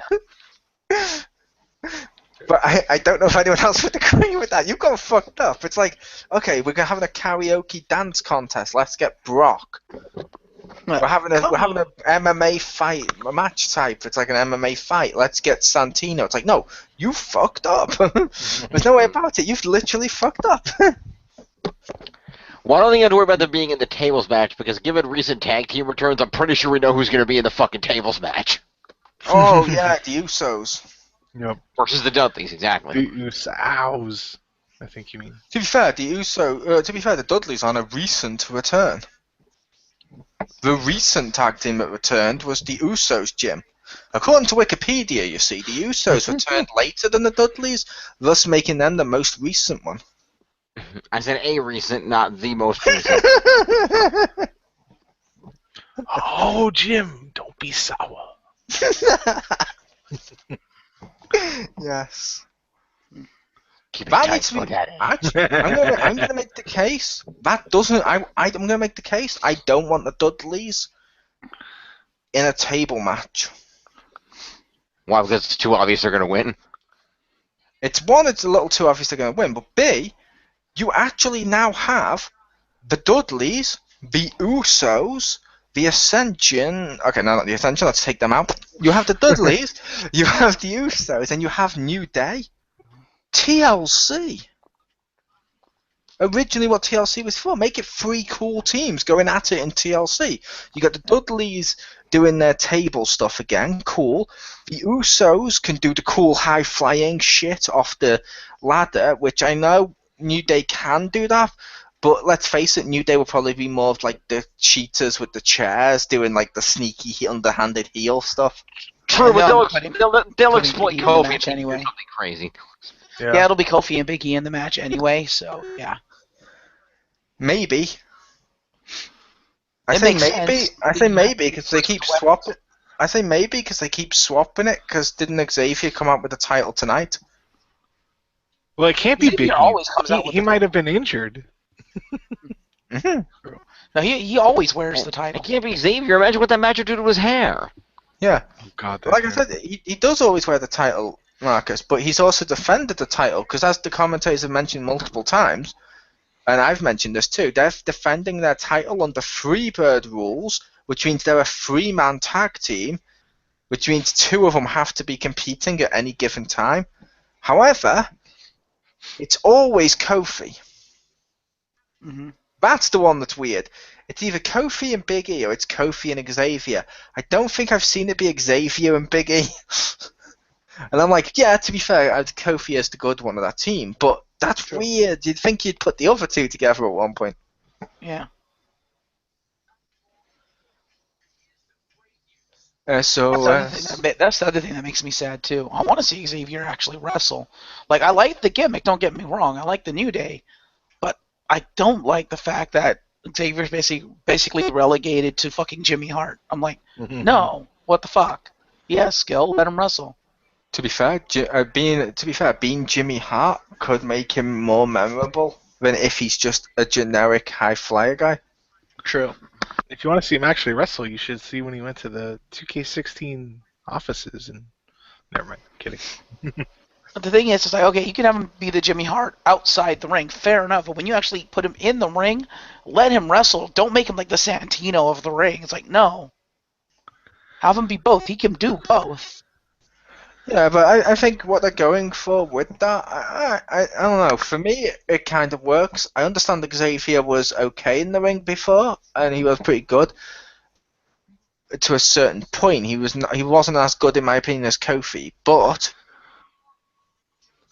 this one actually makes people pay attention to him a hell of a lot more with getting the microphone and doing that shit. Yeah. That works. It's like, ironically, DDP started as just an interviewer.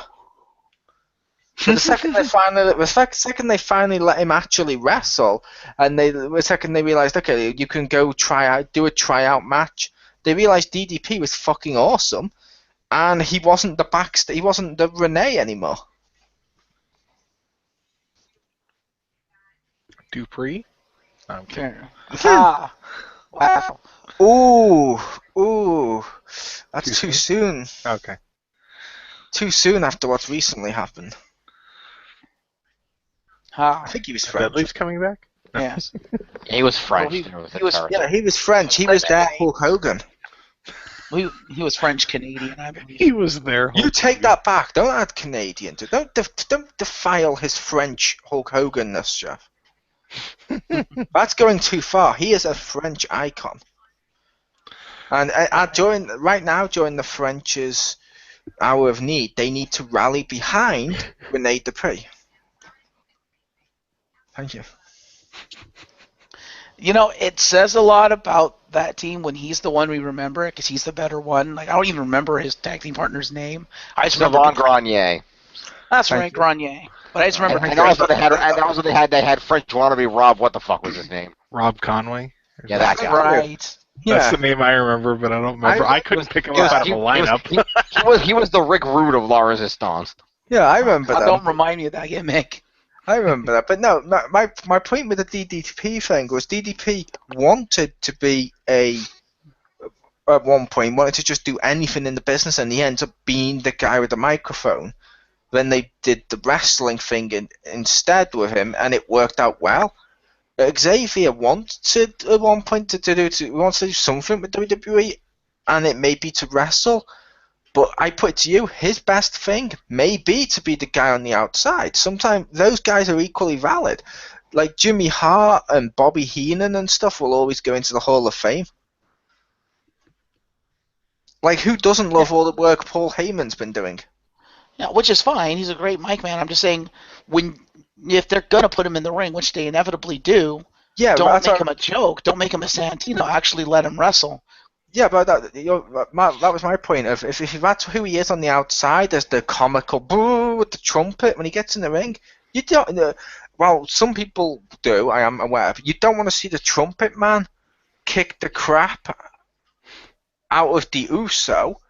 You want to see Trumpet Man run around the ring and be chased and do some weird stuff and then essentially get beaten up as he's going, no, and then eventually tags him in.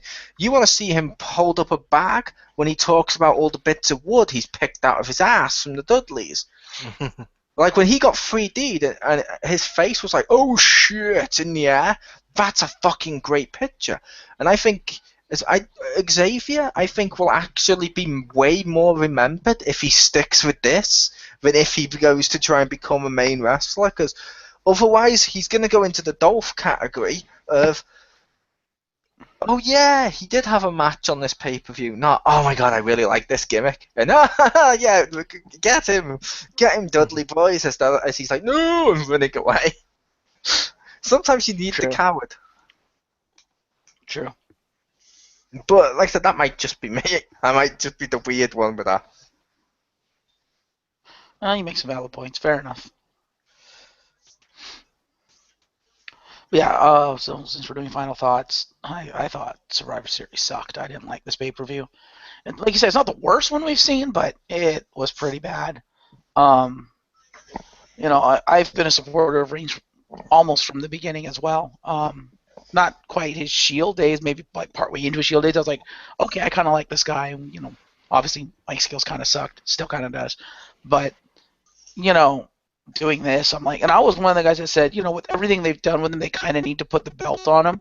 But Mole did make some valid points, and after mulling through some of the alternatives, I was like, yeah, you're right. That would have been a much better alternative. And I think if they were going to do what they did tonight, as Mole said, it should have been Ambrose, should not have been Reigns.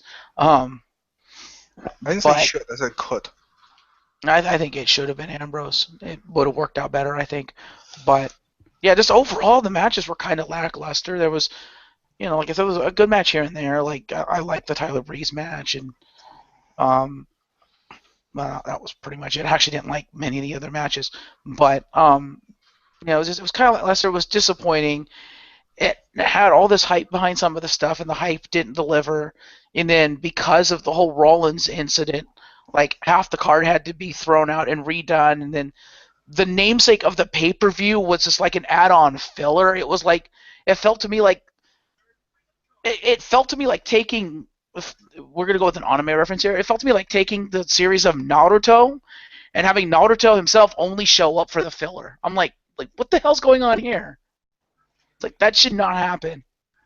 To be fair, that sort of has happened in the past with Survivor, not necessarily with Survivor Series, but how many times have they done the Royal Rumble where the Royal Rumble match itself has felt like, and then you get a challenger and you're like, oh, okay, that guy's won it this time.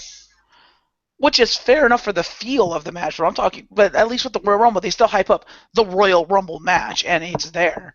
With Survivor Series, with every Survivor Series, there's been at least one, you know, classic Survivor Series that has gotten a hype, regardless if it was a good match or not. It always got hyped.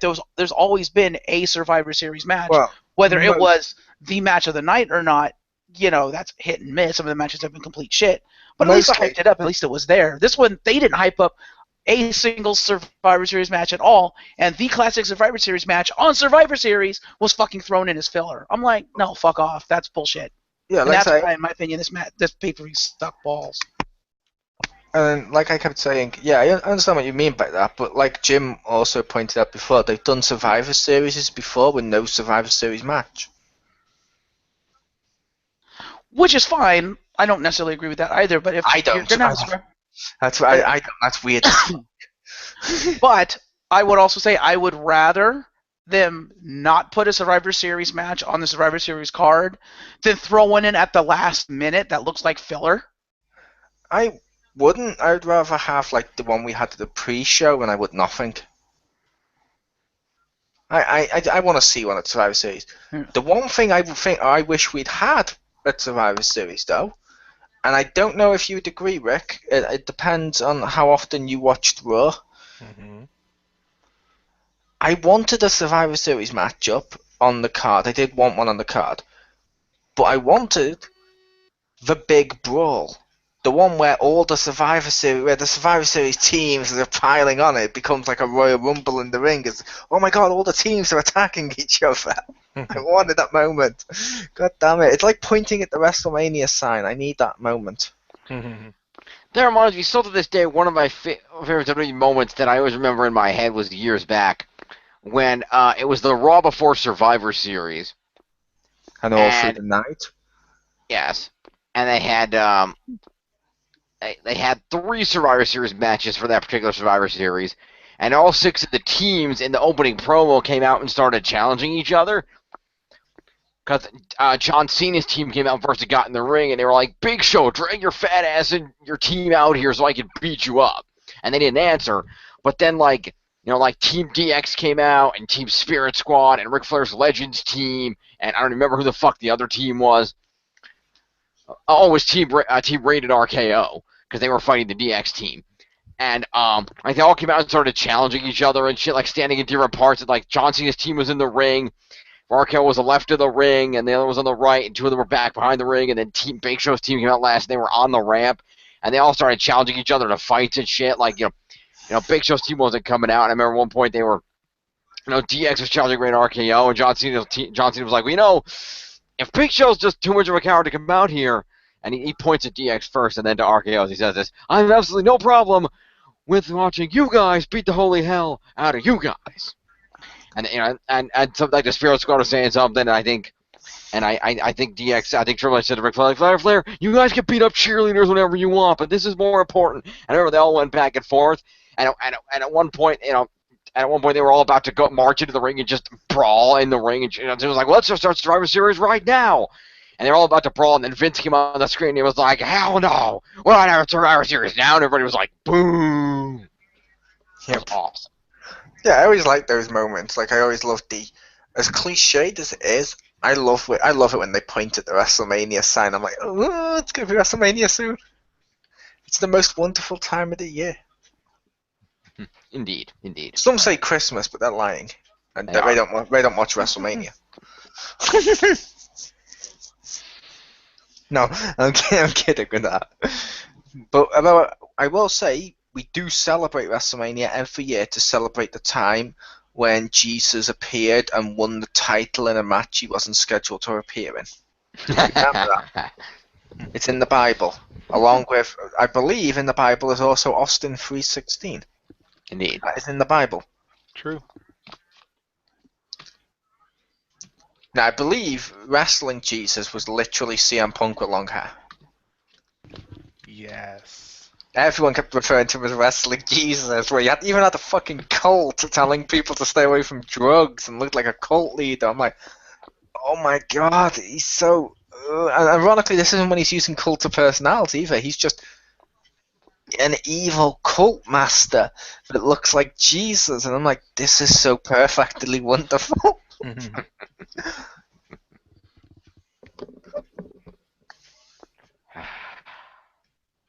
But no. I realized. What were you saying for your final thoughts, Rick? Oh, I thought it was okay overall. Wasn't really anything that stood out as amazing to me. I did like the. I don't know if you count part of the match, but like that promo bit at the beginning with the New Day, I thought that was probably the high point. But that match wasn't very good. Like like the end of it, so it kind of was like, I can't say the whole part was the high point. But I like that promo. Yeah. But it was I'd say overall average. Yeah, there have been worse, but there have been way better. It felt. I'm gonna give them some credit that I'm betting a lot of. I mean, history has showed us this isn't going to be correct, but I don't care. I feel that there were a lot of it was probably because of the Rollins thing. I could see that. So there's probably that's probably why a lot of it felt thrown together was because they didn't. Yeah, it's not like they planned for that. They weren't like Batman. Like I knew you'd wreck your knee. I knew you would land down in that reversal perfectly and break your knee, despite doing this a million times before. Well, of course, Seth Rollins probably told them before that he had decided he was going to do that. Yeah, it's weird. I believe that if you look at the match closely, right before as he slips on his leg, if you look closely, I believe you do see Kane throw some mouthwash onto the mat from his past gimmick. I think there's a bit of Isaac in there yet. No, I'm kidding. But yeah, I completely agree with you. That's another reason I'd give it a little bit of a free pass. Is I'm guessing this pay-per-view would have been very different if Seth Rollins had been there, because I guarantee you we'd only have like one Ambrose and Reigns matches. We wouldn't have like multiple of them fighting other people, and it wouldn't be as bad. And I'm glad it's happened now. Mm-hmm. I'm not saying I'm glad it's happened, but I'm glad it's happened now, if that makes sense, if it had to happen at all, because I'd rather we lose Survivor Series than if it happened in a few months' time and it throws WrestleMania out the window. Yeah. Yeah. Because they can still build a WrestleMania right now. Like Sheamus v Reigns WrestleMania, that's going to be the match. I can agree with that. Reigns will win the Royal Rumble and go against Sheamus at WrestleMania. Mm-hmm. Or Brock will win the Royal Rumble and go against Sheamus. Or a returning John Cena will win the Royal Rumble. And go against Sheamus. You have to go against Sheamus. Go against Sheamus. Or Ambrose will win the Royal Rumble and go against Sheamus. Yes. Or Sheamus will win the Royal Rumble and go against Sheamus. Oh, wait. Or somehow they'll genetically modify and have a four-headed wrestler. Also, Cena, did you want to Reigns, and the rest all go against Sheamus. And yet people will still complain Bryan didn't win. you literally changed the rules of science to create the perfect wrestler out of all these four. But it's not Bryan. Oh, he was so close. Hey, Mole, did you want to mention what you mentioned to me at the beginning of the near the beginning of the pay-per-view about the lights and stuff? No, I'm okay. Okay. You can mention it if you want. Yeah, why don't you show us the lights? Well, it's just remarking that, like, if you looked around the arena, there was parts of the seating where the lights were out, and most of that, oftentimes, WWE does that to hide the fact that there aren't people in those seats, to make the crowd seem larger than it actually is. Mm-hmm. Yeah, we normally do. Like, if you watch like main event superstars, I believe NXT as well. Oh, not NXT now. It's moved how they're filming on its own. If you watch like Superstars main event when they film it with Raw, those are normally completely black from like in the nosebleed sections are completely black. Mainly because black people can't afford tickets. No, mainly because that's not what I meant. I meant it's completely darkened out so you don't see anything. However, my theory with that, which would make sense, is they were worried that people were probably going to walk out when Reigns got the title or something. Because apparently, that's a theory, Mike. I believe they might have actually sold the tickets. Because at first it was meant to be people. I thought people might not have been there. When I mentioned to Marcus, I looked and there was people in the seats. So I'm thinking, oh wait, are they doing this in case people walk out? Because if they walk out, it still looks busy, if that makes sense. I always laugh when people do that. Like, I'd love it if somebody like walked out like, "Oh, Reigns won," and then they leave. And people are like, "Whoa, that ending!" And like, "Yeah, it was stupid." And like, "But you like Sheamus?" The guy goes, "Wait, what?" Yeah. It's like, really, way to rage quit. Exactly. I'm always like, I need to watch it. I'm like, even when it's like in the past, even when I didn't like the guy who's champion and he wins, I'm still sat there watching just in case, like you said, something happens. Yeah. Yep. Like if I'd been like, oh look, here's John Cena at the end of Raw, don't care, turning it off, I would have missed Brock come back and fucking F5 him. Yeah. Yep. And I also make out, like I said, more so than other stuff of Like in other sports, people tend to really want their guy to win, and if their person doesn't win, they can lose money, and because the fans jump from place to place. I argue they don't need to do that as much with wrestling, and I also argue with wrestling. I like my guys not always winning.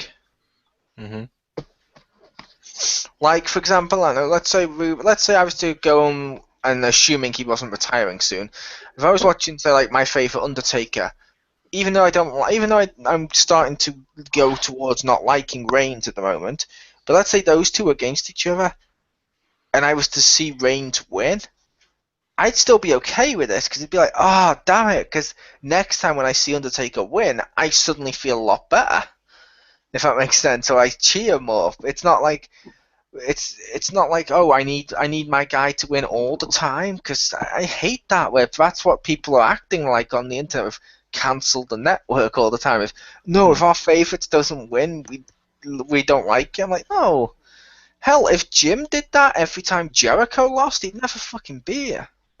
Pretty much. Jericho may be the second most decorative jobber in WWE history. Who's the first? Sting. Ah. Yeah. And I like Sting, but come on, let's face it, he's the most decorative jobber in WWE history.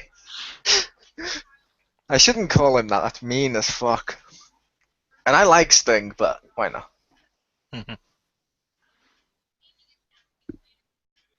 So how about that time Brooklyn Brawler beat Triple H? That was awesome. Although not necessarily the most... I would have Juggernaut son the most decorated jobber, because I point out Kokobe wears in the Hall of Fame. Yeah. Point out, so is Arnold Schwarzenegger. And Jay Leno, and Connor, that means nothing. And Drew Carey. You're Is right. Jay Drew Leno Carey actually was- in? I thought Jay Leno was in there. It might be Drew Carey. I thought Jay Leno also got in there. No, I drawing up like one night on something. But either way, whoever's in there, like if it's Drew Carey and stuff, it's like, really? They got in before Freebirds? This Hall of Fame means nothing. Nothing. Yep. It'd be like if I was to say to Rick, yeah, and he's like, yeah, I'm gonna make a Marvel Hall of Fame for all their superheroes. Cool. Okay. Get me Squirrel Girl. He'd be like, wait, you don't want to put Spider-Man in there? No? Captain America? Iron Man? Thor? Wolverine? No, get me Squirrel Girl. Pretty sure they could be like, yeah, your Hall of Fame means nothing. Nothing. Squirrel Girl and Death's Head. Yes. And that one time MODOK in a parallel universe was good. Yeah. Because Marcus needs voice work, goddammit. I support that. I like Marcus as MODOK. Marcus designed for only killing. I don't have a MODOK. I'm going to assume that's a euphemism, and that makes that sentence more funny. Fuck you. I don't have a MODOK. That'd be the best costume, though, if he just got a little thing to put around his head. That's what I've mentioned. It Yeah. would be. Like I've mentioned too, it'd be perfect if you wore just a Speedo and painted Krang on your belly. True. I got the little booties, though, too. And the suspenders. Like, I need to paint myself green with orange, dye my hair orange and just crouch down going, Yeah.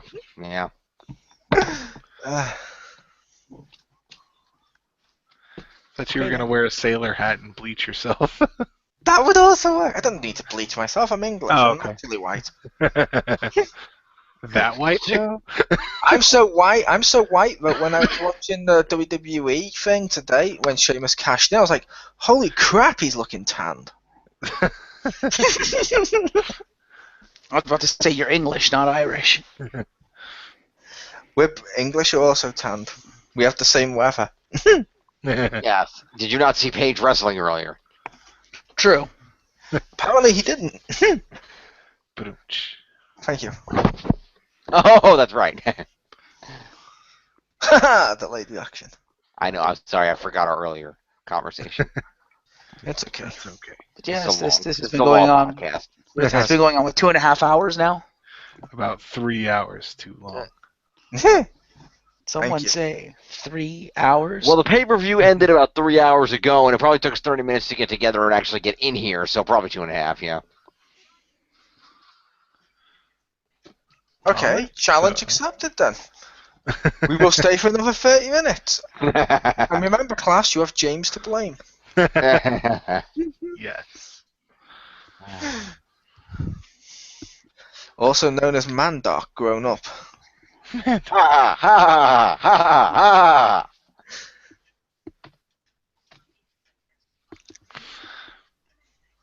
Dark helmet.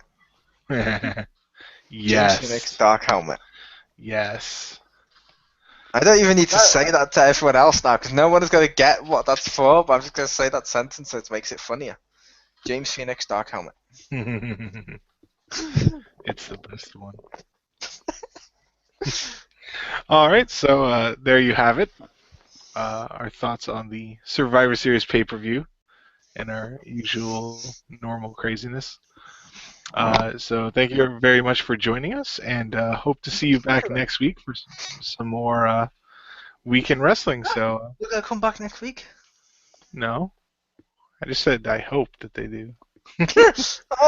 Oh, it's like that. I would also like to point out James can't be Dark Helmet because that would require him to actually watch our stuff, which we already established like 3 years We're not ago he saying- doesn't do. We're not saying he is dark helmet. All right. We went somewhere completely different with that. Fair enough. And it was equally funny. Fair enough. Also, yeah, you gotta hate it when people don't watch our stuff. So how was that episode that the radio play you went in?